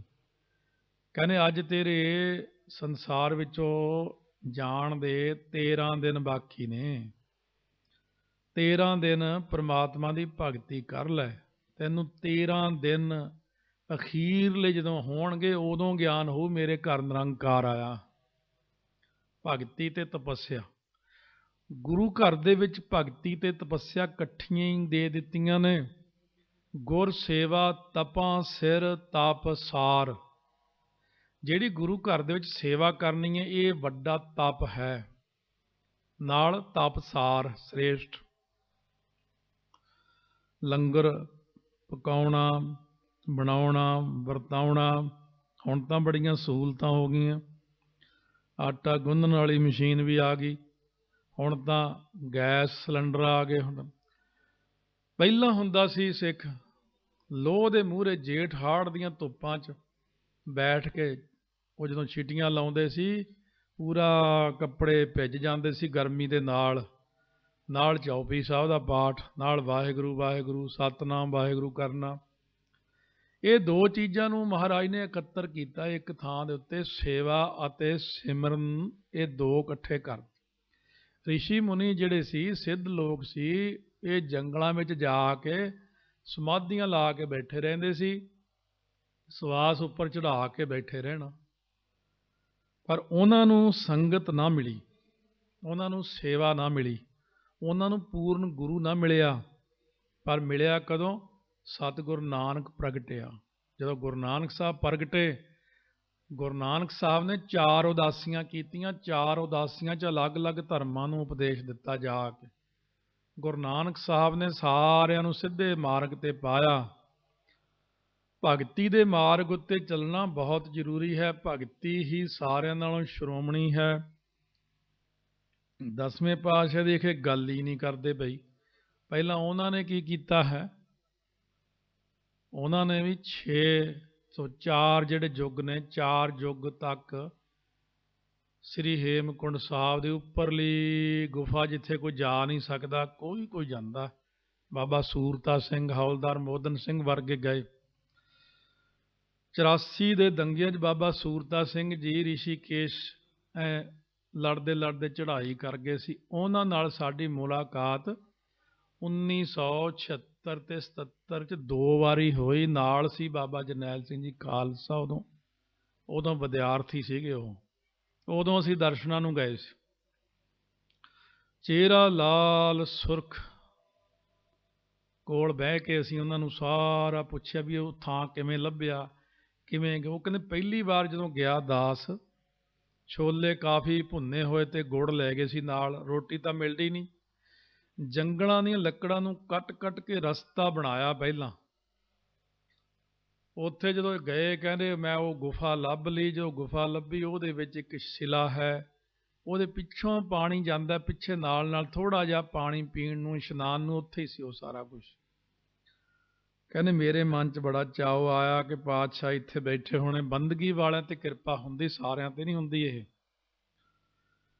ਕਹਿੰਦੇ ਮੇਰੇ ਕੋਲ ਸੁੱਚਾ ਬਸਤਰ ਸੀ, ਮੈਂ ਉਹ ਪਾਣੀ ਵਿੱਚ ਗਿੱਲਾ ਕਰਕੇ, ਕਹਿੰਦੇ ਜਦੋਂ ਥੜੇ ਦੇ ਉੱਤੇ ਐ ਮਾਰ ਕੇ ਸਾਫ਼ ਕੀਤਾ, ਕਹਿੰਦੇ ਮੈਂ ਇੱਕਦਮ ਜੁੜ ਗਿਆ। ਬਸ ਮੈਨੂੰ ਤਾਂ ਕਹਿੰਦੇ ਕਿੰਨੇ ਘੰਟੇ ਨੇ, 48 ਘੰਟੇ ਕਿ 24 ਘੰਟੇ ਸਮਾਧੀ ਲੱਗੀ ਰਹੀ। 10ਵੇਂ ਪਾਤਸ਼ਾਹ ਉਹਦੇ ਉੱਤੇ ਬੈਠੇ, ਉਹ ਪੁਰਾਣੇ ਰੂਪ 'ਚ ਮੈਨੂੰ ਦਿਖੇ। ਕਹਿੰਦੇ ਸਮਾਧੀ ਲੱਗੀ ਰਹੀ, ਅੱਖਾਂ ਖੁੱਲੀਆਂ ਹੌਲੀ ਹੌਲੀ, ਮਹਾਰਾਜ ਨੇ ਦਰਸ਼ਨ ਦਿੱਤੇ। ਨਿਸ਼ਾਨ ਸਾਹਿਬ ਦਿਖਾਇਆ, ਕਹਿੰਦੇ ਐਦਾਂ ਦਾ ਨਿਸ਼ਾਨ ਸਾਹਿਬ ਉੱਥੇ ਥੱਲੇ ਲਾਉਣਾ ਸਰੋਵਰ 'ਤੇ। ਉਹਦਾ ਇੱਕ ਪਹਿਲਾਂ ਪੌੜੀ ਜੀ ਵਾਲਾ ਨਿਸ਼ਾਨ ਸਾਹਿਬ ਹੁੰਦਾ ਸੀ, ਪੌੜੀ ਬਣੀ, ਉਹ ਮਹਾਰਾਜ ਨੇ ਦਿਖਾਇਆ। ਨਕਸ਼ਾ ਹੌਲਦਾਰ ਮੋਦਨ ਸਿੰਘ ਨਕਸ਼ਾ ਬਣਾਉਂਦਾ ਨਹੀਂ ਬਣਦਾ। ਮੇਜ਼ ਤੇ ਸਿਰ ਸੁੱਟ ਕੇ ਸੌਂ ਗਿਆ। ਸੁਪਨੇ 'ਚ ਪਾਤਸ਼ਾਹ ਆਉਂਦੇ ਨੇ, ਕਹਿੰਦੇ ਇੱਦਾਂ ਬਣਾਉਣਾ, ਸਾਰਾ ਨਕਸ਼ਾ ਬਣਾ ਕੇ ਦੇ ਗਏ ਪਾਤਸ਼ਾਹ। ਸ੍ਰੀ ਅਨੰਦਪੁਰ ਸਾਹਿਬ ਦਾ ਨਕਸ਼ਾ 10ਵੇਂ ਪਾਤਸ਼ਾਹ ਨੇ ਬਣਾਇਆ ਹੋਇਆ। ਇੰਜੀਨੀਅਰ ਬੈਠੇ ਸੀ ਸਾਰੇ, ਉਹਨਾਂ ਦੇ ਵਿੱਚ ਆ ਕੇ ਇੰਜੀਨੀਅਰ ਬਣ ਕੇ ਬੈਠ ਕੇ ਸਾਰਾ ਨਕਸ਼ਾ ਦੱਸ ਕੇ ਜੋ ਚਲੇ ਗਏ। ਉਦੋਂ ਇੱਕ ਸਿੰਘ ਇੰਜੀਨੀਅਰ ਹੀ ਬੜੀ ਕਿਰਪਾ ਵਾਲਾ ਵਿੱਚ ਬੈਠਾ ਸੀ, ਉਹਨੇ ਫਿਰ ਬਾਅਦ 'ਚ ਕਿੰਨੇ ਸਾਲਾਂ ਬਾਅਦ ਇਹ ਮਹਾਰਾਜ ਨੇ ਬਣਾਇਆ ਸੀ।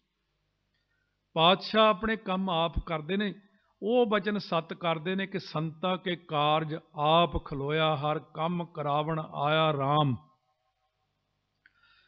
ਹੁਣ ਵੀ ਆ ਜਿੰਨਾ ਕੁਛ ਹੈ ਇਹ ਠੀਕ ਹੈ ਕਿ ਆਪਣੇ ਅੰਦਰ ਅਗਿਆਨਤਾ ਕਰਕੇ ਆਪਾਂ ਕਹਿੰਦੇ ਹਾਂ ਕਿ ਮੈਂ ਕੀਤਾ। ਤੁਸੀਂ ਇਹ ਚੱਕਰਾਂ 'ਚ ਨਾ ਪਾਓ, ਤੁਸੀਂ ਕੁਛ ਨਹੀਂ ਕੀਤਾ ਹੈ। ਇੱਥੇ ਜੋ ਕੁਛ ਕੀਤਾ ਸਤਿਗੁਰਾਂ ਨੇ ਕੀਤਾ, ਮਹਾਰਾਜ ਕਰਦੇ ਨੇ। ਜੋਤ ਉਹਨਾਂ ਦੀ ਸਾਡੇ ਅੰਦਰ ਹੈ, ਕਨੈਕਸ਼ਨ ਕਰਕੇ ਇੱਥੇ ਅੰਦਰ ਪ੍ਰੇਰਨਾ ਦਾ ਚੱਕਰ ਚਲਾ, ਇੱਦਾਂ ਕਰ ਲਾ, ਸਾਰਾ ਰਾਹ ਤਾਂ ਆਪੇ ਦਿਖਾਈ ਜਾਂਦੇ ਹੁੰਦੇ। ਜੇ ਉਹ ਉਸ ਰਸਤੇ ਨੂੰ ਅੰਦਰੋਂ ਕੱਟ ਕਰ ਦੇਣ ਵੀ ਇਹਨੂੰ ਵਡਿਆਈ ਨਹੀਂ ਦੇਣੀ, ਉਦੋਂ ਦਿਖਾਉਂਦੇ ਹੀ ਨਹੀਂ ਕੁਛ, ਉਹਨੂੰ ਸੁਝਦਾ ਹੀ ਨਹੀਂ। ਤਾਂ ਪਾਤਸ਼ਾਹ ਨੇ ਸਾਨੂੰ ਰਸਤਾ ਦਿਖਾਉਣਾ। ਸੁਣ ਅੰਧਾ ਕੈਸੇ ਮਾਰਗ ਪਾਵੈ, ਕਰ ਗਹਿ ਲੇਹੋ ਓੜ ਨਿਭਾਵੈ। ਅੰਨਿਆਂ ਨੂੰ ਸਾਨੂੰ ਮਹਾਰਾਜ ਕੋਈ ਗਿਆਨ ਨਹੀਂ। ਹਮ ਅੰਧਲੇ ਅੰਧ ਬਿਖੈ ਬਿਖ ਰਾਤੇ, ਕਿਉਂ ਚੱਲ ਹੈ ਗੁਰ ਚਾਲੀ, ਸਤਿਗੁਰ ਦਇਆ ਕਰੇ ਸੁਖ ਦਾਤਾ। ਹਮ ਲਾਵੈ ਆਪਨ ਪਾਲੀ, ਗੁਰਸਿੱਖ ਮੀਤ ਚਲੋ ਗੁਰ ਚਾਲੀ।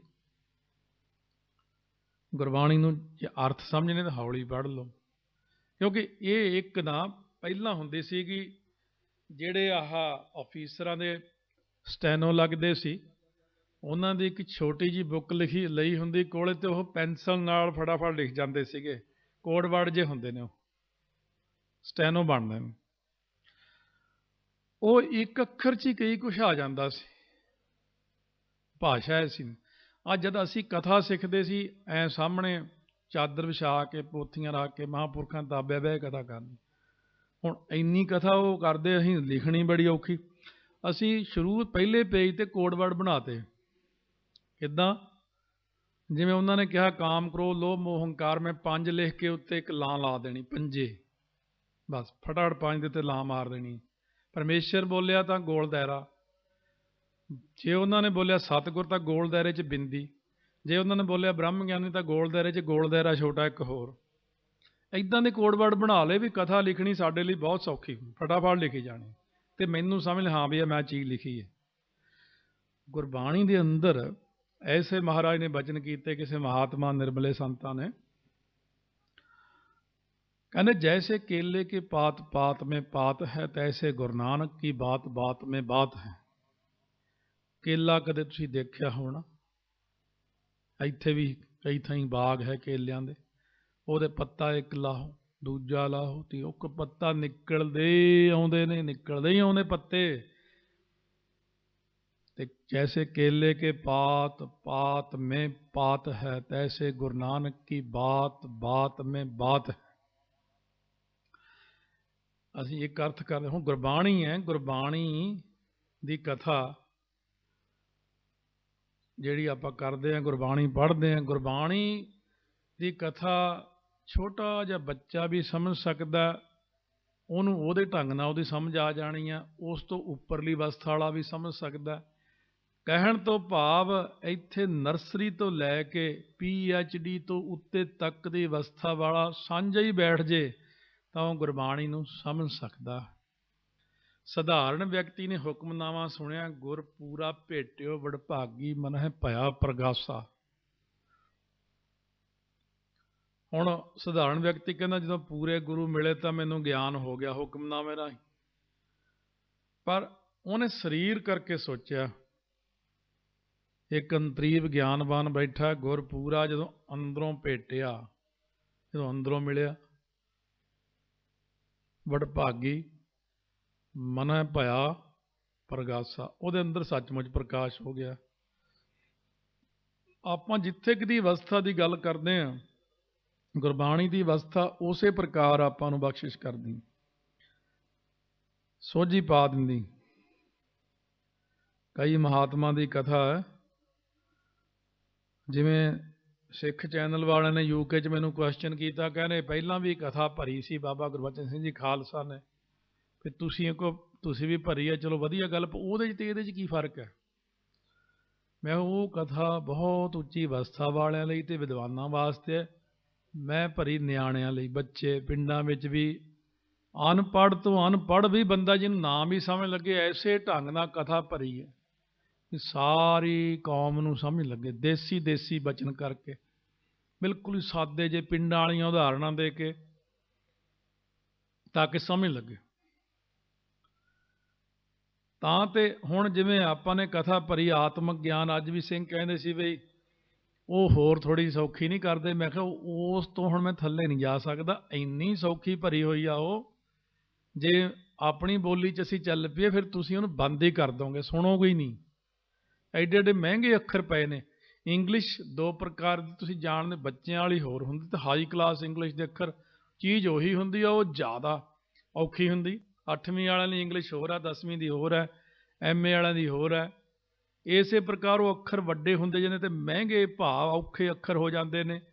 ਇਸੇ ਤਰ੍ਹਾਂ ਹੀ ਗੁਰਬਾਣੀ ਦੇ ਵਿੱਚ ਵੀ ਸੁਖੈਨ ਜਿਹੜੀ ਗੱਲ ਆ, ਜਿੱਦਾਂ ਅੱਜ ਆਪਣੇ ਨਾਲ ਵਰਤਦੀ ਆ, ਮੈਂ ਉਹੀ ਜਿਹੀ ਉਦਾਹਰਨ ਦੇਣ ਦੀ ਕੋਸ਼ਿਸ਼ ਕਰਦਾ। ਬਹੁਤੀ ਮਹਿੰਗੀ ਉਦਾਹਰਣ ਦੇਣ ਨਾਲ ਕਈ ਵਾਰ ਆ ਤਾਂ ਪੰਜਾਬ ਦੇ ਵਿੱਚ ਨਹੀਂ ਕੀ ਚੀਜ਼ਾਂ ਸਮਝ ਲੱਗਦੀਆਂ। ਜਾਂ ਭਾਈ ਹਰਵਿੰਦਰ ਸਿੰਘ ਨੇ ਸ਼ਬਦ ਪੜ੍ਹਿਆ, ਹਰ ਹਟ ਪੀ ਤੂੰ ਤੂੰ ਕਰਹਿ ਬੋਲ ਹੈ ਭਲੀ ਬਾਣ। ਜਦੋਂ ਇਹ ਸ਼ਬਦ ਪਹਿਲੀ ਵਾਰ ਰਿਕਾਰਡਿੰਗ ਹੋ ਕੇ ਬਾਜ਼ਾਰ 'ਚ ਕੈਸਟਾਂ ਚੱਲੀਆਂ, ਸੀੜੀਆਂ ਚੱਲੀਆਂ, ਤੇ ਬਾਜ਼ਾਰ ਗਏ ਪਟਿਆਲੇ ਤਾਂ 1 2 3 4 ਕਿੰਨੀ ਦੁਕਾਨਦਾਰ ਇਕੱਠੇ ਹੋ ਗਏ। ਕਹਿੰਦੇ ਭਾਈ ਸਾਹਿਬ ਇਹ ਜਿਹੜਾ ਹਰ ਹਟ ਪੀ ਤੂੰ ਤੂੰ ਕਰਹਿ ਇਹ ਕੀ ਹੁੰਦੀ ਹੈ? ਜਦ ਪੰਜਾਬ ਦੇ ਲੋਕਾਂ ਨੂੰ ਨਹੀਂ ਪਤਾ, ਫਿਰ ਇੱਥੇ ਜਿਹੜੇ ਨਿਆਣੇ ਜੰਮੇ ਇਹਨਾਂ ਨੂੰ ਤਾਂ ਪਤਾ ਹੀ ਨਹੀਂ ਹੋਣਾ ਹਰ ਹਟ ਪੀ ਤੂੰ ਤੂੰ ਕਰਹਿ। ਫਿਰ ਉਹਨਾਂ ਨੂੰ ਸਾਰਾ ਦਿਖਾਇਆ ਵੀ ਆਹ ਚਿੱਤਰ ਇਸ ਤਰ੍ਹਾਂ ਹੁੰਦਾ ਹੈ, ਖੂਹ ਹੁੰਦਾ ਹੈ, ਉਹਦੇ ਉੱਤੇ ਇੱਕ ਡੱਬੇ ਜਿਹੇ ਲੱਗੇ ਹੁੰਦੇ ਨੇ, ਉਹਨੂੰ ਮਾਲ ਕਹਿੰਦੇ ਨੇ, ਇੱਕ ਉਹਦੇ ਵਿੱਚ ਪਾਣੀ ਡਿੱਗਦਾ ਉਹਨੂੰ ਪਾੜਛਾ ਕਹਿੰਦੇ ਨੇ। ਉਹ ਫਿਰ ਗਾਂ ਉਹ ਹਲਟੀ ਚੱਲਦੀ ਆ, ਬਲਦ ਐਂ ਘੁੰਮਦੇ ਨੇ ਤੇ ਉਹ ਉਹਨੂੰ ਕਹਿੰਦੇ ਹਲਟ। ਤੇ ਹਲਟੀ ਛੋਟੀ ਹੁੰਦੀ ਆ, ਉਹ ਜਦੋਂ ਚੱਲਦੀ ਹੈ ਜੇ ਨਾ ਉਹਨੂੰ ਤੇਲ ਦਿਓ ਤਾਂ ਉਹ ਚੂੰ ਚੂੰ ਕਰਦੀ। ਹੁਣ ਜੇ ਗੁਰੂ ਨਾਨਕ ਸਾਹਿਬ ਕਹਿੰਦੇ ਉਹ ਮੈਨੂੰ ਤਾਂ ਚੂੰ ਚੂੰ ਨਹੀਂ ਸੁਣਦਾ, ਮੈਨੂੰ ਤਾਂ ਸੁਣਦਾ ਤੂੰ ਤੂੰ। ਉਹ ਤਾਂ ਕਹਿੰਦੇ ਸੀ ਤੇਰਾ, ਜਦੋਂ ਤੇਰਾ ਦੇ ਤੇਰਾ, ਚਲੋ ਜੀ ਇਹ ਤੇਰਾ, ਜਾਂ ਕਹਿਣਗੇ ਮੈਂ ਤੇਰਾ ਮੈਂ ਤੇਰਾ। ਉਹ 13 ਤੇ ਆ ਕੇ ਮਹਾਰਾਜ 13 ਨੂੰ ਗਾਂਹ ਗਿਣਦੇ, ਤੇਰਾ ਤੇਰਾ, ਚਲੋ ਤੇਰਾ ਤੇਰਾ ਤੇਰਾ ਤੇਰਾ, ਸੁਰਤੀ ਜੁੜ ਜਾਂਦੀ। 10ਵੇਂ ਪਾਤਸ਼ਾਹ ਨੇ ਲਿਖਵਾਇਆ ਤੂੰ ਹੀ ਕਰਦੇ ਜਲੇ ਹਰੀ ਥਲੇ ਹਰੀ ਉਬੇ ਹਰੀ ਨਭੇ ਹਰੀ, ਨਦਸ ਤੂੰ ਹੀ ਜਲਸ ਤੂੰ ਹੀ ਥਲਸ ਤੂੰ ਹੀ। ਅਖੀਰ ਕਹਿੰਦੇ ਤੂੰ ਹੀ ਤੂੰ ਹੀ ਤੂੰ ਹੀ ਤੂੰ ਹੀ ਤੂੰ ਹੀ ਤੂੰ ਹੀ। ਹੁਣ ਭਾਈ ਮਨੀ ਸਿੰਘ ਲਿਖਾਰੀ ਉਹ ਲਿਖੀ ਜਾ ਤੂੰ ਹੀ ਤੂੰ ਹੀ ਤੂੰ ਹੀ ਤੂੰ ਹੀ ਤੂੰ ਹੀ ਤੂੰ ਹੀ। ਸਾਰੀ ਰਾਤ ਸਮਾਧੀ ਲੱਗੀ ਰਹੀ। ਸਮਾਧੀ ਖੁੱਲ੍ਹਦੀ ਹੈ, ਕਹਿੰਦੇ ਕਿੰਨੀ ਵਾਰ ਲਿਖ ਹੋ ਗਿਆ ਹੈ? ਉਹ ਕਰੋ ਗਿਣਤੀ ਲਾਈਨਾਂ ਦੇ ਹਿਸਾਬ ਨਾਲ ਇੰਨੇ ਇੰਨੇ ਇੰਨੇ ਕਰਕੇ ਮਹਾਰਾਜ ਇਹ 16,000 ਵਾਰ ਲਿਖਿਆ ਹੋ ਗਿਆ। ਮਹਾਰਾਜ ਕਹਿੰਦੇ ਹੋਈ ਇਹ ਤਾਂ ਬਹੁਤ ਵੱਡਾ ਕੰਮ ਹੋ ਗਿਆ, 16 ਵਾਰ ਹੀ ਰਹਿਣ ਦਿਓ। ਸਮਾਧੀ 'ਚ ਕਹਿੰਦੇ ਪਤਾ ਹੀ ਨਹੀਂ ਲੱਗਿਆ, ਅਸੀਂ ਤਾਂ ਸੱਚਖੰਡ ਹੀ ਚਲੇ ਗਏ ਸੀ। ਚੁਭੀ ਰਹੀ ਸੁਰਤ ਪ੍ਰਭ ਚਰਨਨ ਮਹਿ, ਚੇਤਨਾ ਭਇਓ ਹਮਰੋ ਆਵਨਕ। ਕਹਿੰਦੇ ਜਿਹੜਾ 16 ਵਾਰੀ ਪੜੂਗਾ ਫਲ 16,000 ਹੀ ਮਿਲੂਗਾ, ਰਹਿਣ ਦਿਓ 16 ਵਾਰੀ ਹੋਈ। ਇਸ ਕਰਕੇ ਮਹਾਰਾਜ ਸੱਚੇ ਪਾਤਸ਼ਾਹ ਕਹਿੰਦੇ ਨੇ ਫਿਰ ਉਹ ਸਮਾਧੀਆਂ ਲੀਨ ਹੋ ਕੇ ਐਸੇ ਢੰਗ ਨਾਲ ਫਿਰ ਅਵਸਥਾ ਬਣਦੀ ਹੈ, ਮਹਾਰਾਜ ਦੀ ਕਿਰਪਾ ਹੁੰਦੀ ਹੈ ਤੇ ਜੁੜ ਜਾਂਦਾ ਹੈ ਜੀਵ ਬਾਣੀ ਦੇ ਵਿੱਚ।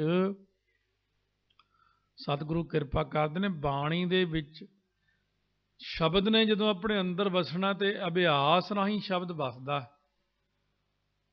ਜਦੋਂ ਸ਼ਬਦ ਨੇ ਆਪਣੇ ਅੰਦਰ ਜਾਣਾ ਅਭਿਆਸ ਨਾਲ ਜਾਣਾ ਹੈ। ਕਹਿੰਦੇ ਇੰਨੀ ਬਾਣੀ ਪੜ੍ਹਨ ਦਾ ਕੀ ਫਾਇਦਾ ਬਾਰ-ਬਾਰ। ਇੱਕ ਗੁਰੂ ਘਰ ਕਥਾ ਕਰਨ ਗਏ ਇਟਲੀ 'ਚ, ਉੱਥੇ ਗ੍ਰੰਥੀ ਸਿੰਘ ਪੜ੍ਹਿਆ ਸੀਗਾ ਕਿਤੋਂ ਹੋਰ, ਜਿਹੜੇ ਅੱਜ ਕੱਲ੍ਹ ਪੁੱਠਾ ਜ਼ਿਆਦਾ ਚੱਲਦੇ ਨੇ। ਉਹਨੇ 7 ਦਿਨ ਕਥਾ ਜਾਂ ਲਗਾਤਾਰ ਸੁਣੀ ਸੀ ਤਾਂ ਉਹ ਵੀ ਕਥਾਵਾਚਕ। ਬਾਅਦ 'ਚ ਮੈਨੂੰ ਫੋਨ ਆਇਆ ਵੀ ਮੈਨੂੰ ਇਹ ਚੀਜ਼ਾਂ ਦਾ ਪਤਾ ਹੀ ਨਹੀਂ ਸੀ, ਮੈਂ ਪਹਿਲੀ ਵਾਰ ਕਥਾ ਸੁਣੀ ਇੱਦਾਂ ਦੀ। ਕਹਿੰਦਾ ਵੀ ਪਰ ਤੁਸੀਂ ਇੱਕ ਗੱਲ ਬਾਰ-ਬਾਰ ਕਹਿੰਦੇ ਹੋ, ਇੰਨਾ 1.25 ਲੱਖ ਮੂਲ ਮੰਤਰ ਕਰੋ, ਇੰਨੇ ਪਾਠ ਕਰੋ, 8-8 ਘੰਟੇ ਸਿਮਰਨ ਕਰਨਾ ਚਾਹੀਦਾ। ਕਹਿੰਦਾ ਇਹਦਾ ਕੀ ਲਾਭ ਹੁੰਦਾ, ਕਿਉਂ ਕਰਨਾ ਚਾਹੀਦਾ? ਮੈਂ ਕਿਹਾ ਤੁਸੀਂ ਤਾਂ ਗਿਆਨਵਾਨ ਹੋ, ਪੜ੍ਹੇ ਲਿਖੇ ਹੋ, ਅਸੀਂ ਤਾਂ ਅਨਪੜ੍ਹ ਜਿਹੇ ਬੰਦੇ ਆ।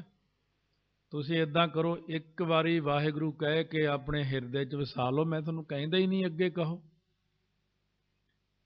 ਕਹਿੰਦਾ ਇਹ ਤਾਂ ਔਖਾ ਹੈ। ਮੈਂ ਕਿਹਾ ਫਿਰ ਹਿਰਦੇ 'ਚ ਕਿਵੇਂ ਵਸੂਗਾ? ਕਹਿੰਦਾ ਬਾਰ-ਬਾਰ ਕਹਿਣ ਨਾਲ ਹੌਲੀ ਹੌਲੀ। ਮੈਂ ਕਿਹਾ ਫਿਰ ਮੈਂ ਵੀ ਉਹੀ ਕਹਿਣਾ, ਤੂੰ ਇਹ ਵੀ ਪੁੱਠਾ ਕੰਨ ਫੜਦਾ, ਅਸੀਂ ਸਿੱਧਾ ਫੜਦੇ ਹਾਂ। ਕਹਿਣ ਤੋਂ ਭਾਵ ਕਿ ਅਭਿਆਸ ਕਰਨ ਦੇ ਨਾਲ ਕਹਿੰਦੇ ਸਹਸ ਗੁਣਾ ਵਿਦਿਆ ਬੜ੍ਹੈ ਪੁਨਾ ਪੁਨਾ ਅਭਿਆਸ। ਜੇ ਤੁਸੀਂ ਵਿਦਿਆ ਰੋਜ਼ ਪੜ੍ਹੀ ਜਾਓ ਤਾਂ ਅਭਿਆਸ ਕਰਦਿਆਂ ਕਰਦਿਆਂ ਵਿਦਿਆ ਵੱਧ ਜਾਂਦੀ ਹੈ। ਬਈ ਵਿਦਿਆ ਪੜ੍ਹਨੀ ਛੱਡ ਦਿਓ ਤਾਂ ਉਹ ਬਿਲਕੁਲ ਹੀ ਖਤਮ ਹੋ ਜਾਂਦੀ, ਭੁੱਲ ਜਾਂਦੀ ਫਿਰ ਬੰਦੇ ਨੂੰ। ਜਿਹਨੇ 30 ਸਾਲ ਪਹਿਲਾਂ ਕਿਤੇ ਮਾੜਾ ਮੋਟਾ ਕੋਈ ਚੀਜ਼ ਕੀਤੀ, ਉਹਨੂੰ ਕਹੋ ਅੱਜ ਕਰਕੇ ਦਿਖਾਓ, ਕਹਿੰਦਾ ਹੁਣ ਤਾਂ ਭੁੱਲ ਗਏ ਸੀ। ਬਾਣੀ ਦਾ ਅਭਿਆਸ, ਸ਼ਬਦ ਦਾ ਅਭਿਆਸ, ਕਥਾ ਦਾ ਅਭਿਆਸ, ਕੀਰਤਨ ਦਾ ਅਭਿਆਸ ਰੋਜ਼ ਕਰਦੇ ਹੀ ਰਹਿਣਾ ਚਾਹੀਦਾ ਹੈ। ਤਾਂ ਕਈ ਕੀਰਤਨੀਏ ਇੱਕ ਜਿਵੇਂ ਭਾਈ ਹਰੀ ਸਿੰਘ ਹਰਿਮੰਦਰ ਸਾਹਿਬ ਵਾਲੇ, ਉਹਨਾਂ ਦੇ ਬੇਟੇ ਕਹਿਣ ਲੱਗੇ ਵੀ ਪਹਿਲਾਂ ਹੀ ਆਸਾ ਦੀ ਵਾਰ ਘਰੇ ਲਾਉਂਦੇ ਆ, ਹਰਿਮੰਦਰ ਸਾਹਿਬ ਅਲੱਗ ਲੱਗਦੇ ਆ ਪਰ ਪਹਿਲਾਂ ਆਪਣਾ ਆਨੰਦ ਘਰੇ ਹੀ ਲੈ ਲੈਂਦੇ। ਕੋਈ ਕੋਈ ਗੁਨਾਹ ਜੇ ਆਸਾ ਦੀ ਵਾਰ ਘਰੇ ਵੀ ਇੱਕ ਵਾਰ ਲਾ ਲਏ। ਕਿ ਜਪਜੀ ਸਾਹਿਬ 5 ਬਾਣੀਆਂ ਇੱਕ ਵਾਰ ਪੜ੍ਹ ਕੇ ਦੁਬਾਰਾ ਨਹੀਂ ਭਲਾਂ ਦੀ ਪੜ੍ਹ ਸਕਦੇ। ਤੁਸੀਂ ਕਦੇ 5 ਬਾਣੀਆਂ ਪੜ੍ਹ ਕੇ ਨਾ ਦੁਬਾਰਾ 5 ਬਾਣੀਆਂ ਫੇਰ ਪੜ੍ਹ ਕੇ ਦੇਖਿਓ, ਪਹਿਲਾਂ ਨਾਲੋਂ ਦੂਜੇ 'ਚ ਹੋਰ ਆਨੰਦ ਆਊਗਾ ਤੁਹਾਨੂੰ। ਤੁਸੀਂ ਇੱਕ ਜਪਜੀ ਸਾਹਿਬ ਫਿਰ ਬਾਅਦ 'ਚ ਹੋਰ ਪੜ੍ਹ ਕੇ ਉਹ 'ਚ ਤੁਹਾਨੂੰ ਜ਼ਿਆਦਾ ਨਾ, ਕਿਉਂ? ਜਦੋਂ ਆਪਾਂ ਕੀਰਤਨ ਸ਼ੁਰੂ ਕਰਦੇ ਹਾਂ ਜਾਂ ਕਥਾ ਸ਼ੁਰੂ ਕਰਦੇ ਹਾਂ ਨਾ, ਮਨ ਨੂੰ ਟਿਕਣ ਲਈ ਹੀ 1 ਘੰਟਾ ਲੱਗ ਜਾਂਦਾ ਕਥਾ ਵਿੱਚ। ਤਾਈਓ ਆਪਾਂ ਜਦੋਂ ਨੂੰ ਆਨੰਦ ਬਣਦਾ ਉਦੋਂ ਤਾਂ ਕਥਾ ਸਮਾਪਤ ਹੋ ਜਾਂਦੀ ਹੁੰਦੀ। ਜਦੋਂ ਇੱਧਰ ਗਏ ਯੂਰਪ ਦੇ ਵਿੱਚ ਕਥਾ ਕਰਨ, ਮੈਨੂੰ ਉਹਨਾਂ ਨੇ ਬਿਠਾਤਾ 7 ਵਜੇ, ਪੋਰਦੋਨੋਨੇ ਸ਼ਹਿਰ ਪੈਂਦਾ ਉੱਧਰ ਇੱਕ, ਉਹਦੇ ਇਹੋ ਜਿਹੇ ਨਾਂ ਨੇ। ਦਾਸ ਨੇ ਕਥਾ ਸ਼ੁਰੂ ਕੀਤੀ, 7 ਤੋਂ ਲੈ ਕੇ 11 ਵੱਜ ਗਏ। ਨਾ ਤਾਂ ਹੁਣ ਕੋਈ ਹਿੱਲੇ, ਨਾ ਮੈਂ ਹਿੱਲਾਂ ਤੇ ਨਾ ਉਹ ਹਿੱਲਣ। 11 ਵਜੇ ਮੈਂ ਉਹਨਾਂ ਨੂੰ ਕਿਹਾ 11 ਵੱਜ ਗਏ, ਪਤਾ ਕੀ ਕਹਿੰਦੇ? ਚਲੋ ਹੋਰ ਘੰਟਾ ਕੁ ਲਾ ਲਓ। ਮੈਂ ਵੀ ਆਹ ਤਾਂ ਸੰਗਤ ਵਧੀਆ ਮਿਲ ਗਈ। ਕਹਿੰਦੇ ਘੰਟਾ ਕੁ ਹੋਰ ਲਾ ਲਓ। ਕਹਿਣ ਤੋਂ ਭਾਵ ਕਿ ਜਦੋਂ ਲਗਾਤਾਰ ਜਿੱਥੇ ਔੜ ਲੱਗੀ ਹੋਵੇ, ਜਿਵੇਂ ਇੱਥੇ ਤੁਹਾਡੇ 12 ਸਾਲ ਕਹਿੰਦੇ ਹੋ ਗਏ ਮੀਂਹ ਨਹੀਂ ਪਿਆ, ਔੜ ਲੱਗੀ ਹੋਈ ਹੈ, ਸੋਕਾ ਪਿਆ। ਹੁਣ ਇੱਥੇ ਦੀ ਧਰਤੀ ਜੇ ਮੀਂਹ ਪਈ ਜਾਊਗਾ ਤਾਂ ਉਹਨੂੰ ਚਾਹੀਦਾ ਮੀਂਹ। ਉਹ ਹੁਣ ਜਿੱਥੇ ਪ੍ਰਚਾਰ ਦੀ ਲੋੜ ਹੁੰਦੀ ਉੱਥੇ ਆਪਾਂ ਨੂੰ ਬਹੁਤ ਪ੍ਰਚਾਰ ਕਰਨਾ ਪੈਂਦਾ। ਇਹ ਪਹਿਲੀ ਵਾਰ ਇਤਿਹਾਸ ਵਿੱਚ ਮੇਰੇ ਨਾਲ, ਮੇਰੀ ਜ਼ਿੰਦਗੀ 'ਚ ਪਹਿਲੀ ਵਾਰ ਹੋਇਆ ਕਿ ਯੂਰਪ ਦੇ ਵਿੱਚ, ਇਟਲੀ ਦੇ ਵਿੱਚ, ਗਰੀਸ ਦੇ ਵਿੱਚ, ਸਪੇਨ ਦੇ ਵਿੱਚ ਇੰਨੀ ਕਥਾ ਹੋਈ। ਫਿਰ ਜਿਹੜੇ ਰੇਡੀਓ 'ਤੇ ਉਹ ਚੱਲਦੀ ਸੀ ਕਥਾ UK ਤੋਂ, ਉਹ ਵੀ ਕਹਿੰਦੇ ਸੀ ਗਿਆਨੀ ਜੀ ਜਿੰਨੀ ਕਰਨੀ ਕਰ ਲਿਓ, ਸਾਰੇ ਪ੍ਰੋਗਰਾਮ ਕੈਂਸਲ। ਕਹਿੰਦੇ ਅਸੀਂ ਤਾਂ ਘਰ ਘਰ ਸੁਨੇਹਾ ਹੀ ਪਹੁੰਚਾਉਣਾ ਬਾਣੀ ਦਾ। ਮਹਾਰਾਜ ਨੇ ਫਿਰ ਆਏ ਸੀ, ਆਨੰਦਮਈ ਕਥਾ ਕੀਤੀ, ਅੱਖਾਂ ਬੰਦ ਕਰਕੇ ਬਹਿ ਜਾਣਾ। ਫਿਰ ਜੋ ਆਈ ਜਾਂਦਾ ਸੀਗਾ ਸੰਗਤ ਦੀ ਕਿਰਪਾ ਨਾਲ, ਗੁਰੂ ਗ੍ਰੰਥ ਸਾਹਿਬ ਦੀ ਕਿਰਪਾ ਨਾਲ, ਜੋ ਬੁੱਧੀ 'ਚ ਪ੍ਰਕਾਸ਼ ਦਿੰਦੇ ਸੀ ਮਹਾਰਾਜ, ਉਹ ਹੋਰ ਜ਼ਿਆਦਾ ਰਸਮਈ ਬਣਦਾ। ਕੀਰਤਨ ਕਰਨ ਬੈਠ ਜਾਓ, ਸੁਣਨ ਬੈਠ ਜਾਓ। ਤੁਸੀਂ ਕੀਰਤਨ ਘੰਟਾ ਕੁ ਸੁਣਦੇ ਹੋ ਨਾ, ਘੰਟੇ ਕੁ ਤੱਕ ਤਾਂ ਮਨ ਹੀ ਟਿਕਦਾ ਜਾ ਕੇ। ਕੀਰਤਨ ਤਾਂ ਫਿਰ ਤਾਈਓ ਤਾਂ ਸਾਰੀ ਰਾਤ ਸਿੰਘ ਕੀਰਤਨ ਕਰਦੇ ਨੇ। ਘੱਟੋ ਘੱਟ 1 ਰਾਤ ਤਾਂ ਲਾਈ ਜਾਵੇ। ਮੈਂ ਤਾਂ ਐਤਕੀ ਕਿਹਾ ਸੀ, ਮੈਂ ਕਿਹਾ ਐਂ ਕਰੋ 7 ਰਾਤਾਂ ਲਾਈ ਆਪਾਂ। ਕਹਿੰਦੇ ਇਹ ਤਾਂ ਬੜੀਆਂ ਔਖੀਆਂ। ਉਹ ਮੈਂ ਕਿਹਾ 7 ਰਾਤਾਂ ਨਾਲ ਫਿਰ ਕਿਰਪਾ ਵੀ ਬਹੁਤ ਹੋਣੀ ਹੈ। ਰਾਮਪੁਰ ਖੇੜੇ ਬਾਬਾ ਹਰਨਾਮ ਸਿੰਘ ਜੀ ਕੋਲੇ ਅਸੀਂ ਜਾਂਦੇ ਸੀ। 7 ਦਿਨ ਦੇ ਵਿੱਚ ਸਿੰਘਾਂ ਦੀ ਕੋਈ ਨਾ ਕੋਈ ਅਵਸਥਾ ਬਣ ਜਾਂਦੀ ਸੀ।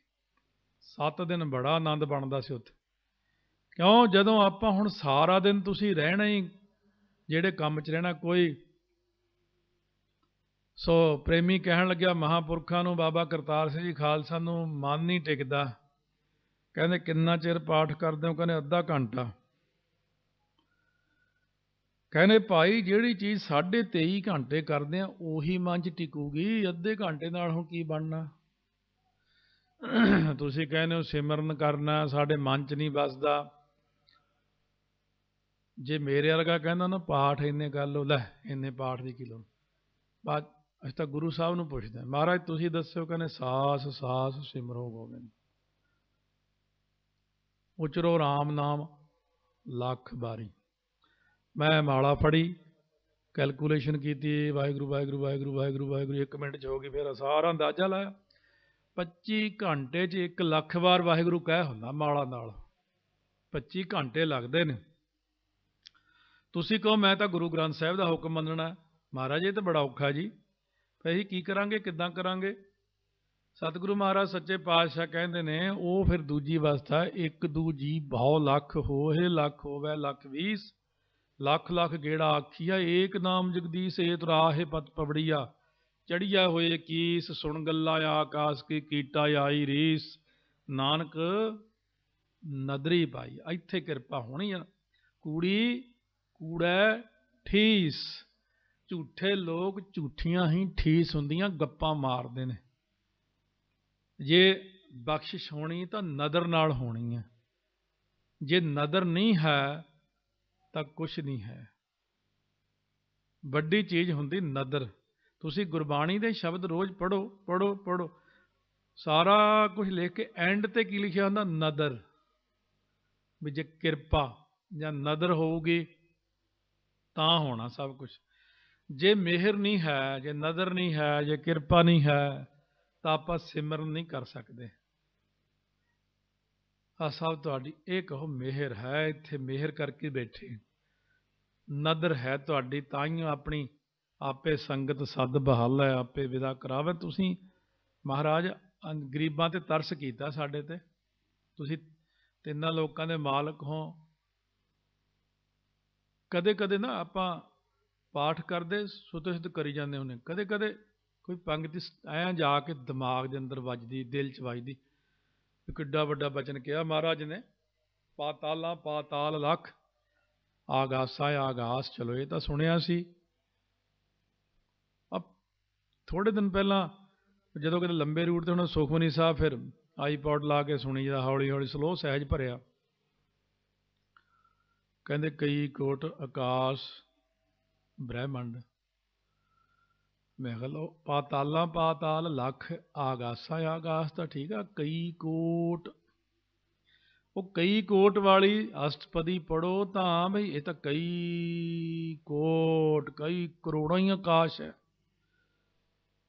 ਪਹਿਲਾਂ ਤਾਂ ਆਹ ਤਾਰੇ ਹੀ ਨਹੀਂ ਗਿਣ ਹੁੰਦੇ, ਇੰਨੇ ਤਾਰੇ ਆਕਾਸ਼ ਤੇ।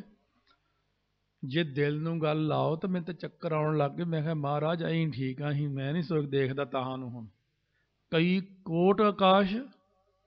ਆਹ ਸਾਇੰਸ ਮਾੜੀ ਜੀ ਕਿਤੇ ਕੋਈ ਲੱਭ ਲੈ ਨਾ ਚੀਜ਼, ਬੜਾ ਰੌਲਾ ਪਾਉਂਦੇ ਅਖਬਾਰਾਂ 'ਚ, ਅਸੀਂ ਲੱਭ ਲਿਆ ਹੈ, ਲੱਭ ਲਿਆ ਹੈ। ਵਾਹਿਗੁਰੂ ਤਾਂ ਬੇਅੰਤ ਹੈ, ਬੇਅੰਤ ਹੈ, ਬੇਅੰਤ ਹੈ। ਅੰਤ ਨਾ ਸਿਫਤੀ ਕਹਿਣ ਨਾ ਅੰਤ, ਅੰਤ ਨਾ ਕਰਨਾ ਦੇਣ ਨਾ ਅੰਤ, ਅੰਤ ਨਾ ਵੇਖਣ ਸੁਣਨ ਨਾ ਅੰਤ, ਅੰਤ ਨਾ ਜਾਪੈ ਕਿਆ ਮਨ ਮੰਤ, ਅੰਤ ਨਾ ਜਾਪੈ ਕੀਤਾ ਆਕਾਰ, ਅੰਤ ਨਾ ਜਾਪੈ ਪਾਰਾਵਾਰ, ਅੰਤ ਕਾਰਨ ਕੇਤੇ ਬਿਲ ਲਾਹੇ। ਕਹਿੰਦੇ ਅੰਤ ਲੈਣ ਨੂੰ ਕਈ ਲੋਕ ਬਿਲ ਲਾਹੇ ਕੀ ਬਿਲਕੜੀਆਂ ਲੈਂਦੇ ਨੇ ਤਾਂ ਕਿ ਅੰਤ ਨਾ ਪਾਏ ਜਾਏ। ਇਹੋ ਅੰਤ ਨਾ ਜਾਣਾ ਕੋਈ, ਬਹੁਤਾ ਕਹੀਏ ਬਹੁਤਾ ਹੋਏ ਵੱਡਾ ਸਾਹਿਬ ਉੱਚਾ ਥਾ, ਉੱਚੇ ਉੱਪਰ ਉੱਚਾ ਨਾ। ਲਓ ਇੱਥੇ ਤਾਂ ਦਿਖਾਤਾ, ਕਹਿੰਦੇ ਉੱਚੇ ਉੱਪਰ ਉੱਚਾ ਨਾ, ਇਹ ਵੱਡਾ ਉੱਚਾ ਹੋਵੇ ਕੋਈ, ਤਿਸ ਉੱਚੇ ਕੋ ਜਾਣਾ, ਫਿਰ ਉਹ ਜਾਣ ਸਕਦਾ ਕਿ ਨਹੀਂ। ਤੁਸੀਂ ਜੇ ਉੱਥੇ ਮਿਲਣਾ ਚਾਹੁੰਦੇ ਹੋ ਤਾਂ ਨਾਮ ਕਹਿੰਦੇ ਮੇਰੇ ਨਾਲੋਂ ਵੱਡਾ ਹੈ। ਵਾਹਿਗੁਰੂ ਕਹਿੰਦੇ ਮੇਰੇ ਨਾਲੋਂ ਮੇਰਾ ਨਾਮ ਵੱਡਾ ਹੈ। ਨਾਮ ਦੇ ਵਿੱਚ ਸਾਰੀ ਤਾਕਤ ਹੈ। ਲੋਕੀ ਕਹਿੰਦੇ ਇੰਨੀ ਵਾਰ ਵਾਹਿਗੁਰੂ ਵਾਹਿਗੁਰੂ ਕਿਉਂ ਕਰਦੇ ਹੋ? ਸਾਰਾ ਦਿਨ। ਪਿੰਡਾਂ ਵਾਲੇ ਲੋਕ ਬਹੁਤੇ ਭੈੜਾ ਬੋਲਦੇ ਨੇ। ਉਹ ਕਹਿੰਦਾ ਗਿਆਨੀ ਤਾਂ ਸਾਰਿਆਂ ਨੂੰ ਬੁੜਬੁੜ ਹੀ ਕਰਦਾ ਰਹਿੰਦਾ, ਵਾਹਿਗੁਰੂ ਵਾਹਿਗੁਰੂ ਕਰੀ ਨਾ, ਇਹ ਕੀ ਫਾਇਦਾ। ਸ੍ਰੀ ਸੁਖਮਨੀ ਸਾਹਿਬ ਦੀ ਪਹਿਲੀ ਅਸ਼ਟਪਦੀ ਪੜ੍ਹੋ, ਪ੍ਰਭ ਕੈ ਸਿਮਰਨ, ਪ੍ਰਭ ਕੈ ਸਿਮਰਨ, ਪ੍ਰਭ ਕੈ ਸਿਮਰਨ। ਸਤਿਗੁਰੂ ਨੇ ਲਿਖਿਆ ਉਹ ਸਿਮਰਨ ਨਾਲ ਹੀ ਸਾਰਾ ਗੁਣ ਪੈਦਾ ਹੋਣਾ ਤੁਹਾਡੇ 'ਚ, ਸਿਮਰਨ ਦੇ ਨਾਲ ਹੀ ਗਿਆਨ ਹੋਣਾ ਹੈ, ਸਿਮਰਨ ਦੇ ਨਾਲ ਹੀ ਗੁਣ ਆਉਣੇ ਨੇ, ਸਿਮਰਨ ਦੇ ਨਾਲ ਹੀ ਕੰਮ ਬਣਨੇ ਨੇ, ਸਿਮਰਨ ਦੇ ਨਾਲ ਸਭ ਕੁਝ ਹੋ ਜਾਂਦਾ ਹੈ। ਸਿਮਰਨ ਨਾਲ ਕੀ ਨਹੀਂ ਹੁੰਦਾ ਇਹ ਦੱਸੋ। ਇੱਥੇ ਤਾਂ ਦੱਸ ਕੇ ਕਹਿੰਦੇ ਜਿਹੇ ਮਾਤ ਪਿਤਾ ਸੁਤ ਮੀਤ ਨਾ ਭਾਈ, ਮਾਨੂਹਾ ਨਾਮ ਤੇਰਾ ਸੰਗ ਸਹਾਈ। ਨਾਮ ਨੇ ਆਪਣੀ ਲੋਕ ਤੇ ਪਰਲੋਕ ਸਹਾਇਤਾ ਕਰਨੀ ਦੋਵਾਂ ਥਾਵਾਂ ਤੇ। ਇਹ ਇੱਕ ਗੱਲ ਹੁੰਦੀ ਕਿ ਇੰਨੇ ਸਾਲ ਸੰਨ 74 ਤੋਂ 74 ਤੋਂ ਲੈ ਕੇ 2010 ਆ ਗਿਆ, ਦਾਸ ਨੂੰ ਸਾਰੀ ਜ਼ਿੰਦਗੀ ਦਾ ਇੱਕ ਮੌਰਲਿਕ ਤੱਤ ਨਿਚੋੜ ਕੇ ਕੱਢਿਆ, ਨਾਨਕ ਨਾਮ ਮਿਲੈ ਤਾਂ ਜੀਵਾਂ, ਤਨ ਮਨ ਥੀਵੈ ਹਰਿਆ। ਗੁਰੂ ਗ੍ਰੰਥ ਸਾਹਿਬ 'ਚ ਨਿਚੋੜ ਇਹ ਕੱਢਿਆ। ਬਈ ਨਾਮ ਦੀ ਮਹਿਮਾ ਹਰ ਪੰਗਤੀ 'ਚ ਹੈ। ਗੁਰੂ ਗ੍ਰੰਥ ਸਾਹਿਬ ਦੇ ਵਿੱਚ ਨਾਮ ਜਪੋ, ਨਾਮ ਜਪੋ, ਨਾਮ ਜਪੋ। ਕਿਉਂ? ਨਾਮ ਕੇ ਧਾਰੇ ਸਗਲੇ ਜੰਤ, ਨਾਮ ਕੇ ਧਾਰੇ ਖੰਡ ਬ੍ਰਹਿਮੰਡ, ਨਾਮ ਕੇ ਧਾਰੇ, ਧਾਰੇ ਮਤਲਬ ਆਸਰੇ, ਆਗਾਸ ਪਾਤਾਲ। ਨਾਮ ਦੇ ਆਧਾਰ ਤੇ ਬੁੱਧੀ ਪ੍ਰਕਾਸ਼ਮਾਨ ਹੁੰਦੀ, ਨਾਮ ਨਾਲ ਹੀ ਬ੍ਰਹਮ ਗਿਆਨ ਹੁੰਦਾ, ਗਿਆਨ ਪੈਦਾ ਹੋ ਜਾਂਦਾ ਅੰਦਰ। ਕਿਉਂਕਿ ਨਾਮ ਹੀ ਵੱਡਾ। ਬਾਬਾ ਮੂਰਖ ਹਾਂ ਨਾਵੈ ਬਲ ਜਾਉ। ਬਾਬਾ ਮੈਂ ਤਾਂ ਮੂਰਖ ਜਿਹਾ ਬੰਦਾ, ਤੁਹਾਨੂੰ ਕੁਛ ਨਹੀਂ ਨਾ ਆਉਂਦਾ, ਕੋਈ ਰਾਹ ਨਹੀਂ ਖੁੱਲਦਾ, ਤੁਸੀਂ ਵਾਹਿਗੁਰੂ ਵਾਹਿਗੁਰੂ ਕਰਨ ਲੱਗ ਜਾਓ ਬਸ। ਹੁਣ ਵਾਹਿਗੁਰੂ ਨੇ ਰਸਤਾ ਦਿਖਾ ਦੇਣਾ। ਵਾਹਿਗੁਰੂ, ਇੱਕ ਸਿੰਘ ਕਹਿੰਦਾ ਮੈਂ ਚੜ੍ਹਾਈ ਕਰ ਗਿਆ, ਇੱਕ ਵਾਰ ਸਿੰਘ ਚੜ੍ਹਾਈ ਕਰ ਗਿਆ, ਉਹ ਦੁਬਾਰਾ ਫਿਰ ਜਿਉਂਦਾ ਹੋ ਗਿਆ। ਕਹਿੰਦਾ ਮੈਂ ਅੱਗੇ ਗਿਆ, ਮੈਨੂੰ ਹਨੇਰਾ ਹੀ ਹਨੇਰਾ ਦਿਖੇ, ਹਨੇਰਾ ਹੀ ਹਨੇਰਾ ਦਿਖੇ। ਕਹਿੰਦਾ ਮੈਂ ਵਾਹਿਗੁਰੂ ਕਹਿਣ ਦਾ ਬੜਾ ਜ਼ੋਰ ਲਾਵਾਂ, ਮੂੰਹ 'ਚ ਵਾਹਿਗੁਰੂ ਕਹਿ ਨਾ ਹੋਵੇ, ਹਾਲੇ ਉਹ ਅੰਮ੍ਰਿਤ ਨਹੀਂ ਛਕਿਆ ਉਹਨੇ।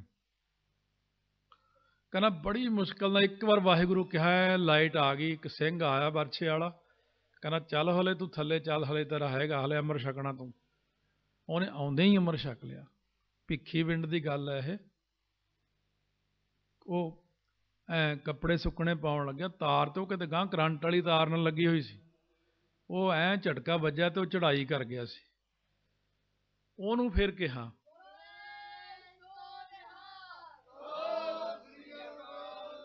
ਇਸ ਕਰਕੇ ਵਾਹਿਗੁਰੂ ਨੇ ਰਸਤਾ ਦਿਖਾਉਣਾ, ਗੁਰੂ ਗ੍ਰੰਥ ਸਾਹਿਬ ਨੇ ਰਸਤਾ ਦਿਖਾਉਣਾ। ਆ ਕਥਾ ਵਿੱਚ ਦੱਸਿਆ ਹੋਇਆ ਨਾ, ਜਦ ਕੋਈ ਸੁਭਾਵਿਕ ਕਈ ਪ੍ਰੈਕਟੀਕਲੀ ਚੀਜ਼ਾਂ ਆਉਂਦੀਆਂ, ਮਹਾਤਮਾ ਤੋਂ, ਅਭਿਆਸੀਆਂ ਤੋਂ ਮੈਨੂੰ ਕਈ ਚੀਜ਼ਾਂ ਲੱਭ ਜਾਂਦੀਆਂ, ਮੈਂ ਇਕੱਲਾ ਨਹੀਂ ਖਾਂਦਾ, ਵੰਡ ਛਕੋ ਕਰਦਾ। ਇਹ ਨੁਕਸ ਵੀ ਹੈ ਮੇਰੇ 'ਚ, ਪਰ ਤੁਹਾਡਾ ਫਾਇਦਾ। ਮਹਾਰਾਜ ਤਾਂ ਇਹ ਕਹਿੰਦੇ ਜੀ ਪਤਾ ਲੱਗ ਜਾਊ, ਅੰਦਰ ਵੀ ਤਾਂ ਰੱਖਿਆ ਕਰੋ ਮਾੜਾ ਮੋਟਾ, ਗੱਲ ਦੱਬ ਵੀ ਲਈਦੀ ਹੁੰਦੀ ਆ। ਉਹ ਮਹਾਰਾਜ ਪੰਥ ਤਾਂ ਥੱਲੇ ਨੂੰ ਜਾਂਦਾ, ਹੁਣ ਕਰੀਏ ਕੀ, ਇਹਨਾਂ ਨੂੰ ਤਾਂ ਦੇਣਾ ਹੀ ਪੈਂਦਾ, ਨਹੀਂ ਤਾਂ ਇਹ ਨਿਆਣੇ ਡੁੱਬ ਜਾਣਗੇ। ਮਹਾਰਾਜ ਸੱਚੇ ਪਾਤਸ਼ਾਹ ਕਹਿੰਦੇ ਜੇ ਕੋਈ ਚੀਜ਼ ਮਿਲ ਜੇ ਉਹਨੂੰ ਅੰਦਰ ਛੁਪਾ ਲਓ, ਤੇ ਛੁਪਾ ਕੇ ਆਪਣੇ ਅੰਦਰ ਰੱਖੋ, ਦੱਸੋ ਨਾ ਕਿਸੇ ਨੂੰ। ਪਰ ਹੁਣ ਅਭਿਆਸੀ ਕਈ ਚੀਜ਼ਾਂ ਦੱਸ ਦਿੰਦੇ ਨੇ, ਕਹਿੰਦੇ ਵੀ ਨਾਮ ਜਪਣ ਦੇ ਨਾਲ ਸਾਰੇ ਤਰ੍ਹਾਂ ਦੀ ਕਿਰਪਾ ਹੋ ਜਾਂਦੀ ਹੈ, ਨਾਮ ਜਪਦਿਆਂ ਜਪਦਿਆਂ ਸਾਰੇ ਰਸਤੇ ਮਿਲ ਜਾਂਦੇ ਨੇ।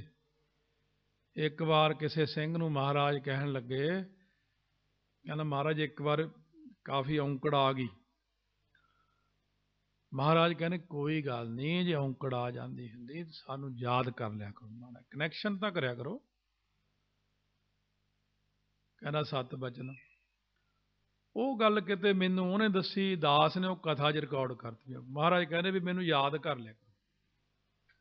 2 ਸਿੰਘ ਸਿੰਘਣੀ ਮਿਲਣ ਆਏ ਇੱਥੋਂ ਨਿਊਯਾਰਕ ਤੋਂ, ਜਦੋਂ ਐਲਸ ਬ੍ਰਾਂਟੇ ਕਥਾ ਭਰ ਰਹੇ ਸੀ USA 'ਚ, ਮਿਲ ਕੇ ਉਹ ਬੜੇ ਖੁਸ਼ ਹੋਏ ਵੀ ਅਸੀਂ ਤਾਂ ਮਿਲਣ ਆਏ, ਅਸੀਂ ਅੰਮ੍ਰਿਤ ਛਕਿਆ ਕਥਾ ਸੁਣ ਕੇ। ਉਹ ਜਦੋਂ ਗਏ ਤਾਂ ਨਿਊਯਾਰਕ ਤੋਂ ਮੈਨੂੰ ਫੋਨ ਕਰਦੇ ਨੇ, ਕਹਿੰਦੇ ਉਹ ਏਅਰਪੋਰਟ 2 ਨੇ ਉੱਥੇ, ਉਹ ਕਹਿੰਦੇ ਇਹ ਦੂਜੇ ਤੇ ਉਹ ਦੂਸਰੇ ਤੇ ਲੈ ਗਏ ਸਾਨੂੰ, ਸਨ ਫਰਾਂਸਿਸਕੋ ਵਾਲੇ ਤੇ ਲੈ ਗਏ, ਜਾਣਾ ਸੀਗਾ ਉਹ ਜਿਹੜਾ ਦੂਸਰਾ ਹੈਗਾ ਏਅਰਪੋਰਟ। ਕਹਿੰਦਾ ਉਸ ਵਕਤ ਅਸੀਂ ਜਾ ਕੇ ਉਹਨਾਂ ਦਿਖਾਓ, ਕਹਿੰਦੇ ਉਹ ਦੂਸਰੇ ਏਅਰਪੋਰਟ ਜਾਓ। ਕਹਿੰਦਾ ਟੈਕਸੀ ਵਾਲਾ ਕਹਿੰਦਾ ਹੁਣ ਤੁਸੀਂ ਗਏ ਵੀ ਤਾਂ ਉਹ ਵੀ ਜਹਾਜ਼ ਨਿਕਲ ਜਾਣਾ, ਇੱਥੇ ਵੀ ਚੱਲਣਾ, ਇਹਨੂੰ ਵੀ ਪੁੱਛ ਲਓ। ਉਹ ਗੋਰੇ ਨੂੰ ਪੁੱਛਿਆ ਇਹ ਜੇ ਕੰਪਨੀ ਤੁਹਾਡੀ ਹੋਈ ਹੈ ਵੀ ਤੁਸੀਂ ਸਾਨੂੰ ਬਿਠਾ ਲਓ। ਉਹ ਕਹਿੰਦਾ ਨਹੀਂ ਨਹੀਂ ਇਹ ਕਾਨੂੰਨੀ ਟੁੱਟ ਸਕਦਾ, ਐ ਨਹੀਂ। ਉਹ ਤੁਹਾਨੂੰ ਜਵਾਬ ਦੇਤਾ ਉਹਨੇ। ਹੁਣ ਉੱਧਰ ਜਾਂਦੇ ਤਾਂ ਉਹ ਵੀ ਜਹਾਜ਼ ਨਿਕਲ ਜਾਂਦਾ। ਉਹ ਕਹਿੰਦੇ ਸਾਨੂੰ ਉਹ ਕਥਾ ਵਾਲੀ ਗੱਲ ਚੇਤੇ ਆ ਗਈ ਵੀ ਹੁਣ ਮੁਸੀਬਤ ਨੂੰ ਫਸੇ ਆ। ਰਾਮ ਨਾਮ ਉਰ ਮਹਿ ਗਹਿਓ, ਜਾ ਕੈ ਸਮ ਨਹੀਂ ਕੋਏ, ਜੇ ਸਿਮਰਤ ਸੰਕਟ ਮਿਟੈ, ਦਰਸ ਤੁਹਾਰੋ ਹੋਏ। ਉਹ ਦੋਨੋਂ ਵਿਚਾਰੇ ਸਿੰਘ ਸਿੰਘਣੀ ਇੰਨੀ ਸ਼ਰਧਾ ਵਾਲੇ, ਅੱਖਾਂ ਬੰਦ ਕੀਤੀਆਂ, ਧੰਨ ਗੁਰੂ ਗੋਬਿੰਦ ਸਿੰਘ ਮਹਾਰਾਜ, ਧੰਨ ਗੁਰੂ ਗੋਬਿੰਦ ਸਿੰਘ ਮਹਾਰਾਜ, ਧੰਨ ਗੁਰੂ ਗੋਬਿੰਦ ਸਿੰਘ। ਕਹਿੰਦਾ 2 ਮਿੰਟ ਬਾਅਦ ਉਹ ਗੋਰਾ ਪਤਾ ਕਹਿੰਦਾ, ਮਿਸਟਰ ਸਿੰਘ ਆ ਜਾਓ, ਫਿਰ ਬਹਿ ਜਾਓ ਤੁਸੀਂ, ਮੈਂ ਐਡਜਸਟ ਕਰ ਦਿੰਦਾ। ਆਖੋ ਗੱਜ ਕੇ ਸਤਨਾਮ ਸ਼੍ਰੀ। ਬਾਜਾਂ ਵਾਲਾ ਸਦਾ ਹਾਜ਼ਰ ਹੈ।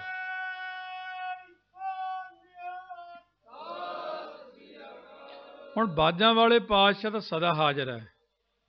ਮੈਂ ਇੱਕ ਕੁਐਸਚਨ ਹੁਣ ਤੁਹਾਨੂੰ ਵੀ ਕਰਨਾ, ਮੈਨੂੰ ਵੀ ਹੋਇਆ, ਸਾਰੇ ਥਾਈਂ ਮੈਂ ਪ੍ਰਚਾਰ ਕਰਦਾ, ਦਾਸ ਤੁਹਾਡਾ। ਮਹਾਰਾਜ ਨੇ ਇੱਕ ਸਿੰਘ ਨੂੰ ਵਚਨ ਕੀਤਾ ਸੀ, ਕਹਿੰਦੇ ਮਾਤਾ ਸਾਹਿਬ ਕੌਰ ਦਾ ਨਾਂ ਸਾਰੇ ਹੀ ਲੈਂਦੇ ਵੀ, ਮਾਤਾ ਸਾਡੀ ਹੈ, ਮੇਰਾ ਵੀ ਕਹਿੰਦੇ ਇਹ ਕਥਾ 'ਚ ਵੀ ਕਹਿੰਦਾ ਧੰਨ ਧੰਨ ਮਾਤਾ ਸਾਹਿਬ ਕੌਰ ਜੀ ਬੜਾ ਕਰਾਉਂਦਾ। ਕਹਿੰਦੇ ਇਹਨੂੰ ਪੁੱਛੋ ਵੀ ਇਹਨੇ 5 ਰੁਪਏ ਦੀ ਦੇਗ ਵੀ ਕਰਾਈ ਮਾਤਾ ਦੇ ਨਾਂ ਤੇ ਕਦੇ? ਕਦੇ ਸੂਟ ਦਿੱਤਾ, ਕਦੋਂ ਮਾਲਾ ਦਿੱਤਾ ਮਾਤਾ ਨਾਂ ਤੇ, ਕਿ 5 ਸਿੰਘਾਂ ਨੂੰ ਬਸਤਰ ਚਲੋ ਠੀਕ ਆ ਸਾਨੂੰ ਪਹੁੰਚ ਜਾਂਦੀ। ਇਹ ਗੱਲ ਤਾਂ ਠੀਕ ਆ, ਮੈਂ ਇਹ 5 ਰੁਪਏ ਦੀ ਦੇਗ ਮੈਂ ਮਾਤਾ ਨਾਂ ਤੇ ਕਦੇ ਕਰਾਈ ਨਹੀਂ ਗੀ। ਮਹਾਰਾਜ ਸੱਚੇ ਪਾਤਸ਼ਾਹ ਕਹਿੰਦੇ ਇੱਕ ਕੁਐਸਚਨ ਉਹਨਾਂ ਕਿ ਵੀ ਸੰਤ ਜਰਨੈਲ ਸਿੰਘ ਜੀ ਖਾਲਸਾ ਨੂੰ ਸਾਡੇ ਦਰਸ਼ਨ ਕਿਹਨੇ ਕਰਵਾਏ? ਵੀ ਉਦੋਂ ਨਾਲ ਸੀਗਾ 75 'ਚ, ਹਜੂਰ ਸਾਹਿਬ। ਮੈਂ ਕਿਹਾ ਜੀ ਮਾਤਾ ਨੇ ਕਰਾਏ ਸੀ। ਮਹਾਰਾਜ ਕਹਿੰਦੇ ਓਏ ਮਾਤਾ ਨੂੰ ਭੁੱਲ ਗਏ ਹੋ? ਕਹਿੰਦੇ ਸਾਰੇ ਹੀ ਭੁੱਲ ਗਏ ਹੋ ਤੁਸੀਂ। ਅੰਮ੍ਰਿਤ ਛਕ ਕੇ ਆਪਣੀ ਮਾਤਾ ਸਾਹਿਬ ਕੌਰ ਨੂੰ ਸਾਰਾ ਪੰਥ ਹੀ ਭੁੱਲਿਆ ਬੈਠਾ। ਬਹੁਤ ਸੱਟ ਵੱਜੀ ਮਨ ਨੂੰ, ਬੜਾ ਮਨ ਨੂੰ ਦਰਦ ਹੋਇਆ ਵੀ ਹਾਂ ਗੱਲ ਤਾਂ ਸਹੀ। ਉਹ ਜਿਹੜੇ ਅਭਿਆਸੀ ਨੇ ਮੈਨੂੰ ਇਹ ਗੱਲ ਦੱਸੀ, ਮੈਂ ਕਿਹਾ ਐਟ ਏ ਟਾਈਮ ਹੀ ਆਪਾਂ ਹੁਣ ਕਰੀਏ ਕੁਛ, ਫਿਰ ਇਹ ਤਾਂ ਨਾਰਾਜ਼ਗੀ ਹੋ ਗਈ ਮੇਰੇ ਤੇ। ਕਹਿੰਦਾ ਵੀ ਮਹਾਰਾਜ ਕਹਿੰਦੇ ਵੀ ਜੇ ਮਾਤਾ ਲਈ ਸੂਟ ਨਹੀਂ ਭੇਟਾ ਕਰੇ ਵੀ ਰੁਮਾਲਾ ਲੈ ਕੇ ਚੜਾ ਦੋ, ਨਾਲ ਦੇਗ ਦੇ ਮਾਇਆ ਭਾਅ ਨੇ ਗੋਲਕ 'ਚ। ਅਰਦਾਸ ਕੀਤੀ, ਕਹਿੰਦੇ ਹੁਣ ਮਾਤਾ ਜੀ ਪ੍ਰਸੰਨ ਨੇ। ਕਿਉਂ? ਮਾਤਾ ਜੀ ਕਹਿੰਦੇ ਇਹ ਕਹਿੰਦੇ ਮੈਨੂੰ ਕੋਈ ਨਹੀਂ ਯਾਦ ਕਰਦਾ, ਇਹ ਖਾਲਸੇ ਦੀ ਮਾਤਾ ਸਾਹਿਬ ਕੌਰ ਹੈ। ਤੁਸੀਂ ਦੱਸੋ, ਕਥਾ 'ਚ ਸੁਣ ਕੇ ਭਾਵੇਂ ਨੇ ਕਿਸੇ ਨੇ ਦੇਗ ਕਰਾਤੀ ਹੋਵੇ, ਕੋਈ ਤਾਂ ਹੱਥ ਖੜਾ ਕਰਕੇ ਕਹੋ ਵੀ ਹਾਂ ਮੈਂ ਮਾਤਾ ਦਾ ਨਾਮ ਲੈ ਕੇ ਦੇਗ ਕਰਾਈ, ਲੰਗਰ ਕਰਾਇਆ, ਕੋਈ ਮੈਂ ਅਖੰਡ ਪਾਠ ਕਰਾਇਆ। ਮਾਤਾ ਆਪਣੀ ਦਾ ਜਨਮ ਦਿਨ ਤਾਂ ਕਦੇ ਮਨਾਇਆ ਹੀ ਨਹੀਂ, ਅਵਤਾਰ ਦਿਹਾੜਾ, ਕੋਈ ਜੋਤੀ ਜੋਤ ਸਮਾਉਣ ਦਾ। ਇਸ ਕਰਕੇ ਦੇਖੋ ਮਾਂ ਤੋਂ ਮਹਾਰਾਜ ਕਹਿੰਦੇ ਦੇਖੋ ਵੱਡੀਆਂ ਵੱਡੀਆਂ ਗੱਲਾਂ ਮੇਰੇ ਕੋਲ ਕਰ ਲਓ, ਪਰ ਮਾਤਾ ਆਪਣੀ ਜਿਹੜੀ ਆ ਉਹ ਨਿਆਣਿਆਂ ਦੀਆਂ ਛੋਟੀਆਂ ਛੋਟੀਆਂ ਗੱਲਾਂ, ਪਿਓ ਕੋਲ ਬੈਠਾ ਹੁੰਦਾ, ਨਿਆਣਾ ਭੱਜਿਆ ਆਊਗਾ, ਮਾਂ ਦੇ ਕੰਨ 'ਚ ਕਰੂਗਾ ਖੁਸਫੁਸ ਜੀ, ਉਹ ਕਹਿੰਦੀ ਇਹ ਆ ਮੰਗਦਾ, ਫਿਰ ਸਿਫਾਰਿਸ਼ ਚੱਲ ਜਾਂਦੀ ਹੈ। ਮਹਾਰਾਜ ਕਹਿੰਦੇ ਉਹ ਆਪਣੀ ਮਾਤਾ ਨੂੰ ਕਿਹਾ ਕਰੋ ਜੋ ਛੋਟੀਆਂ ਛੋਟੀਆਂ ਗੱਲਾਂ ਹੁੰਦੀਆਂ ਨੇ। ਉਹ ਸਿੰਘ ਨੇ ਵੀ ਮੈਨੂੰ ਝਾੜ ਝੰਬ ਕੀਤੀ। ਇਹ ਨਹੀਂ ਹੁੰਦਾ ਕਿ ਅਸੀਂ ਬੜੇ ਜੀ ਗਿਆਨਵਾਨ, ਸਾਨੂੰ ਸਾਡੇ ਵਰਗਿਆਂ ਤਾਂ ਉੱਥੇ ਕੋਈ ਨਹੀਂ ਪੁੱਛਦਾ ਗਾਹਾਂ, ਉਸ ਤੋਂ ਬੜੇ ਵੱਡੇ ਵੱਡੇ ਖੜੇ ਭਾਈ। ਇਹ ਜ਼ਰੂਰ ਹੈ ਬਈ ਚੌਥੇ ਪਾਤਸ਼ਾਹ ਨੇ ਇੱਕ ਬਚਨ ਲਿਖਿਆ ਬੜਾ ਸੋਹਣਾ, ਬਾਣੀ 'ਚ ਪੰਗਤੀ ਭੁੱਲ ਗਈ, ਉਹਦਾ ਅਰਥ ਭਾਵ ਕੀ, ਕਹਿੰਦੇ ਮੈਨੂੰ ਕੋਈ ਨਹੀਂ ਜਾਣਦਾ, ਸੱਚਖੰਡ 'ਚ ਵੀ ਮੈਨੂੰ ਕੋਈ ਨਹੀਂ ਜਾਣਦਾ। ਉਹਨਾਂ ਨੇ ਟਿਕਾਉਣੀ ਆਪਣੇ ਤੇ ਗੱਲ, ਉਹ ਨਹੀਂ, ਉਹ ਸਾਨੂੰ ਸਿਰਫ ਸਮਝਾਉਣ ਲਈ ਲਿਖਦੇ ਨੇ। ਕਹਿੰਦੇ ਪਰ ਗੁਰਬਾਣੀ ਕਰਕੇ ਮੇਰਾ ਸਤਿਕਾਰ ਹੈ ਸੱਚਖੰਡ 'ਚ, ਗੁਰਬਾਣੀ ਕਰਕੇ ਮੇਰਾ ਦੁਨੀਆ ਸਤਿਕਾਰ। ਉਹ ਆਪਾਂ ਨੂੰ ਦੱਸਦੇ ਨੇ ਵੀ ਗੁਰਬਾਣੀ ਕਰਕੇ ਤੁਹਾਡਾ ਇੱਥੇ ਸਤਿਕਾਰ ਹੋਣਾ, ਗੁਰਬਾਣੀ ਕਰਕੇ ਹੀ ਤੁਹਾਡਾ ਉੱਤੇ ਸਤਿਕਾਰ ਹੋਣਾ। ਤੇ ਮਾਤਾ ਦੇ ਚਰਨੀ ਲੱਗ ਜਾਓ, ਮਾਤਾ ਨੂੰ ਨਾ ਭੁਲਾਓ। ਐਸੇ ਕਰਕੇ ਪੰਥ ਜਿਹੜਾ ਉਹ ਥੋੜਾ ਜਿਹਾ ਕੰਮ ਖਰਾਬ ਹੋਇਆ। ਮੈਂ ਤੁਹਾਨੂੰ ਪ੍ਰਸ਼ਨ ਪੁੱਛਾਂ ਵੀ ਗੁਰੂ ਨਾਨਕ ਸਾਹਿਬ ਨੂੰ ਤਾਂ ਤੁਸੀਂ ਯਾਦ ਕਰਦੇ ਹੋ, ਤੇ ਮਾਤਾ ਸੁਲੱਖਣੀ ਨੂੰ ਕਦੇ ਕੋਈ ਯਾਦ ਕਰਦਾ? ਤੇ ਭਲਾ ਨਹੀਂ ਮਾਤਾ ਸੁਲੱਖਣੀ ਦਾ ਕੀ ਕਸੂਰ ਸੀਗਾ? ਤੇ ਮਾਤਾ ਖੀਵੀ ਸਹੁ ਸੋਏ ਜਿਨ ਗੋਏ ਉਠਾਲੀ, ਸੱਤੇ ਬਲਵੰਡੇ ਦੀ ਵਾਰ ਪੜਿਆ ਕਰੋ। ਸੋ ਇਸੇ ਪ੍ਰਕਾਰ ਸਾਰੀਆਂ ਮਾਤਾਵਾਂ ਦੇ ਨਾਮ ਵੀ ਚੇਤੇ ਰੱਖੋ, ਤੇ ਸਾਰੀਆਂ ਗੁਰੂ ਕੀਆਂ ਪੁੱਤਰੀਆਂ, ਬੀਬੀ ਅਣੋਖੀ ਜੀ, ਬੀਬੀ ਅਮਰੋ ਜੀ, ਗੁਰੂ ਨਾਨਕ ਸਾਹਿਬ ਵੇਲੇ ਤਾਂ ਫਿਰ ਭੈਣ ਜੀ ਹੋਏ ਬੇਬੇ ਨਾਨਕੀ ਜੀ, ਉਹਨਾਂ ਨੂੰ ਵੀ ਨਹੀਂ ਕੋਈ ਯਾਦ ਕਰਦਾ। ਬਾਬਾ ਜੀ ਦਾ ਇੱਥੋਂ ਮੈਨੂੰ ਫੋਨ ਗਿਆ ਸੀ ਹਰਖਵਾਲ ਵਾਲਿਆਂ ਦਾ, ਕਹਿੰਦੇ 2, 3, 4 ਅਪ੍ਰੈਲ ਨੂੰ ਬੇਬੇ ਨਾਨਕੀ ਦਾ ਅਸੀਂ ਦਿਨ ਮਨਾਉਂਦੇ ਹਾਂ, ਤੁਸੀਂ ਉੱਥੇ ਬੋਲ ਦਿਓ ਸਾਰਾ ਕੁਛ। ਇਸ ਪ੍ਰਕਾਰ 5 ਸਾਲ ਵੱਡੇ ਸੀ। ਹੁਣ ਇਹ ਚੀਜ਼ ਜਦੋਂ ਦੀ ਆਈ ਸਾਹਮਣੇ, ਹਾਂ ਬਈ ਅਸੀਂ ਤਾਂ ਇਹ ਠੀਕ ਹੈ ਵੀ 10 ਗੁਰਾਂ ਨੂੰ ਹੀ ਯਾਦ ਕਰਦੇ ਹਾਂ। ਉਹ ਜਿਨ੍ਹਾਂ ਨੇ ਮੰਗਿਆ ਸੀ ਪ੍ਰਮਾਤਮਾ ਤੋਂ ਕਿ ਸਾਡੇ ਘਰ ਆਇਓ, ਬਾਬਾ ਕਲਿਆਣ ਚੰਦ ਜੀ ਨੇ, ਉਹ ਜਿਹਨੇ ਗੁਰੂ ਨਾਨਕ ਸਾਹਿਬ ਮਹਾਰਾਜ ਸੱਚੇ ਪਾਤਸ਼ਾਹ ਨੂੰ ਪਾਲਿਆ, ਬੇਬੇ ਨਾਨਕੀ ਮਾਤਾ ਤ੍ਰਿਪਤਾ ਜੀ ਨੇ। ਮੈਂ ਤਾਂ ਇਹ ਗੱਲ ਕਰਦਾ, ਧੰਨ ਭਾਈ ਬਾਲਾ, ਧੰਨ ਭਾਈ ਮਰਦਾਨਾ। ਇੱਥੇ ਕੋਈ ਮੈਨੂੰ ਹੁਣ ਭਾਈ ਸਾਹਿਬ ਕਹਿ ਰਹੇ ਸੀ ਇਹਨਾਂ ਨੇ ਸੰਤਾਂ ਦੀ ਸੇਵਾ ਕੀਤੀ ਨਾਲ ਰਹਿ ਕੇ। ਬਾਬਾ ਹਰੀ ਸਿੰਘ ਜੀ ਕੋ ਬਾਬਾ ਕਲੇਰਾਂ ਵਾਲਿਆਂ ਦੀ ਸੇਵਾ ਕੀਤੀ ਆ, ਉਹ 95-96 ਸਾਲ ਦੇ, ਉਹਨਾਂ ਨੇ CD ਵੀ ਭਰੀ, DVD ਬਣਾਈ ਹੈ। ਬੜਾ, ਜੇ ਕੋਈ ਮਹਾਰਾਜਾ ਰਣਜੀਤ ਸਿੰਘ ਜੀ ਨੇ ਕਿਹਾ ਜਾਓ ਲੱਭ ਕੇ ਲਿਆਓ ਕੋਈ 10ਵੇਂ ਪਾਤਸ਼ਾਹ ਵੇਲੇ ਦਾ ਸਿੰਘ। ਫਿਰ ਇੱਕ ਨਿਹੰਗ ਸਿੰਘ ਮਿਲਿਆ ਸੀ, ਬਜ਼ੁਰਗ ਸੀ ਬਹੁਤ, ਪਾਲਕੀ 'ਚ ਲਿਆਂਦੇ ਸੀ, ਸੋਨੇ ਦੇ ਸਿੱਕਿਆਂ ਦੀ ਵਰਖਾ ਕੀਤੀ ਸੀ ਉਹਨਾਂ ਦੇ ਉੱਤੋਂ। ਚਰਨੀ ਹੱਥ ਲਾਇਆ ਮਹਾਰਾਜਾ ਰਣਜੀਤ ਸਿੰਘ ਨੇ, ਆਪ ਥੱਲੇ ਬਹਿ ਕੇ ਉਹਨਾਂ ਨੂੰ ਗੱਦੀ ਤੇ ਬਿਠਾ ਲਿਆ। ਬਾਬਾ ਜੀ ਧੰਨੋ, ਤੁਸੀਂ 10ਵੇਂ ਪਾਤਸ਼ਾਹ ਦਰਸ਼ਨ ਕੀਤੇ। ਉਹ ਜਿਹੜੇ ਸਾਰੀ ਜ਼ਿੰਦਗੀ ਗੁਰੂ ਨਾਨਕ ਸਾਹਿਬ ਨੂੰ ਆਸਾ ਦੀ ਵਾਰ ਸੁਣਾਉਂਦੇ ਰਹੇ, ਸੋਦਰ ਲਾਉਂਦੇ ਰਹੇ, ਉਹ ਭਾਈ ਮਰਦਾਨੇ ਨੂੰ ਨਹੀਂ ਤੁਸੀਂ ਯਾਦ ਕਰਦੇ। ਇਸ ਤਰ੍ਹਾਂ ਦੇਖੋ, ਇਕੱਲੇ ਇਹ ਨਹੀਂ ਕਿ 10 ਗੁਰਾਂ ਨੂੰ ਹੀ ਯਾਦ ਕਰ ਲਿਆ, ਨਹੀਂ, ਬਾਬਾ ਬੁੱਢਾ ਜੀ ਹੈ, ਭਾਈ ਬਿਧੀ ਚੰਦ ਹੈ, ਭਾਈ ਬਚਿੱਤਰ ਸਿੰਘ ਜੀ ਹੈ, ਘੱਟੋ ਘੱਟ ਉਹਨਾਂ ਨੂੰ ਯਾਦ ਕਰੋ ਵੀ ਇਹਨਾਂ ਨੇ ਇੰਨੀ ਸੇਵਾ ਕੀਤੀ ਸੱਚੇ ਪਾਤਸ਼ਾਹ। ਇਸ ਕਰਕੇ ਉਹ ਸੇਵਾ ਵੱਡਿਆਂ ਦੀ, ਮਹਾਰਾਜ ਨੇ ਕਿਹਾ ਸੀ ਬਾਬਾ ਬੁੱਢਾ ਜੀ ਜਿਹੜਾ ਤੁਹਾਡਾ ਨਾਂ ਵੀ ਲਊਗਾ ਉਹਨੂੰ ਵੀ ਸਿੱਖੀ ਮਿਲ ਜਾ ਕਰੂਗੀ। ਤਾਈਓ ਆਪਣੇ 'ਚ ਇਹ ਚੀਜ਼ਾਂ ਘਟ ਰਹੀਆਂ। ਸਿੱਖੀ ਕਿਉਂ ਘਟਦੀ? ਕਿਉਂ ਆਪਾਂ ਮਹਾਰਾਜ ਨੇ ਇੱਕ ਬੜਾ ਸੌਖਾ ਹੀ ਰਸਤਾ ਦਿੱਤਾ। ਜਿਹੜਾ ਆਖੂਗਾ ਕਹੋ ਧੰਨ ਬਾਬਾ ਬੁੱਢਾ ਜੀ, ਧੰਨ ਬਾਬਾ ਬੁੱਢਾ ਜੀ। ਲਓ ਵੀ ਸਿੱਖੀ ਤਾਂ ਮਿਲ ਗਈ ਆਪਾਂ ਨੂੰ ਬਾਬਾ ਬੁੱਢਾ ਜੀ ਦਾ ਨਾਂ ਲੈਣ ਨਾਲ ਹੀ। ਜਿਹੜੇ ਸਿੱਖਾਂ ਨੇ ਸਿੱਖੀ ਕਮਾਈ ਹੈ ਉਹਨਾਂ ਸਿੱਖਾਂ ਦਾ ਸਿਰਫ ਨਾਂ ਲੈਣ ਨਾਲ ਹੀ ਸਿੱਖੀ ਮਿਲ ਜੇ। ਮੈਂ ਤੇ ਬੇਬੇ ਨਾਨਕੀ ਨੂੰ ਰੋਜ਼ ਮੱਥਾ ਟੇਕਦੇ, ਬੇਬੇ ਸਾਡੇ ਤੇ ਵੀ ਕਿਰਪਾ ਕਰਦੇ, ਤੂੰ ਜਿੰਨੀ ਵੱਡੀ ਸਿੱਖ ਸੀ, ਪਹਿਲਾ ਸਿੱਖ ਜਿਹਨੇ ਗੁਰੂ ਨਾਨਕ ਨੂੰ ਪਛਾਣਿਆ, ਬੇਬੇ ਸਾਨੂੰ ਵੀ ਸਿੱਖੀ ਦੇ ਦੇ, ਤੇਰੇ ਦਰ ਤੋਂ ਤੂੰ ਵੀ ਕਿਣਕਾ ਦੇ ਦੇ ਸਾਨੂੰ। ਜਿੱਦਾਂ ਸਿੱਖਾਂ ਕਹਿੰਦੇ ਨੇ ਅੱਗ 'ਚ ਹੱਥ ਪਾ ਕੇ ਕੱਢ ਲਓ, ਇੱਕਦਮ ਪੈਰ ਪਾ ਕੇ ਕੱਢ ਲਓ, ਸਾੜਦੀ ਨਹੀਂ। ਪਰ ਅੱਗ ਨਾਲ ਤਪਿਆ ਹੋਇਆ ਲੋਹਾ ਜਿਹੜਾ, ਉਹਨੂੰ ਮਾੜਾ ਜਿਹਾ ਕਿਤੇ ਹੱਥ ਟੱਚ ਕਰ ਦਿਓ, ਉੱਥੋਂ ਹੀ ਮਾਸ ਸਾੜ ਦਿੰਦਾ। ਇਸੇ ਤਰ੍ਹਾਂ ਜਿਨ੍ਹਾਂ ਨੇ ਸਿੱਖੀ, ਅਲੱਗ ਗੱਲ ਹੈ, ਜਿਨ੍ਹਾਂ ਸਿੱਖੀ ਕਮਾਈ ਹੈ ਉਹਨਾਂ ਸਿੱਖਾਂ ਦਾ ਨਾਂ ਲਿਆ ਕਰੋ ਤੇ ਉਹਨਾਂ ਦਾ ਸਿਰਫ ਯਾਦ ਕਰਨਾ, ਕਨੈਕਸ਼ਨ ਹੋ ਜਾਂਦਾ ਧਿਆਨ। ਉਹ ਵੀ ਸੱਚਖੰਡ ਬੈਠੇ ਦੇ ਮੈਨੂੰ ਯਾਦ ਕਰਦਾ। ਕਿਉਂ ਯਾਦ ਕਰਦਾ? ਮੈਨੂੰ ਸਿੱਖੀ ਚਾਹੀਦੀ, ਮਹਾਰਾਜ ਮੇਰੇ ਤੇ ਕਿਰਪਾ ਕਰੋ। ਇਉਂ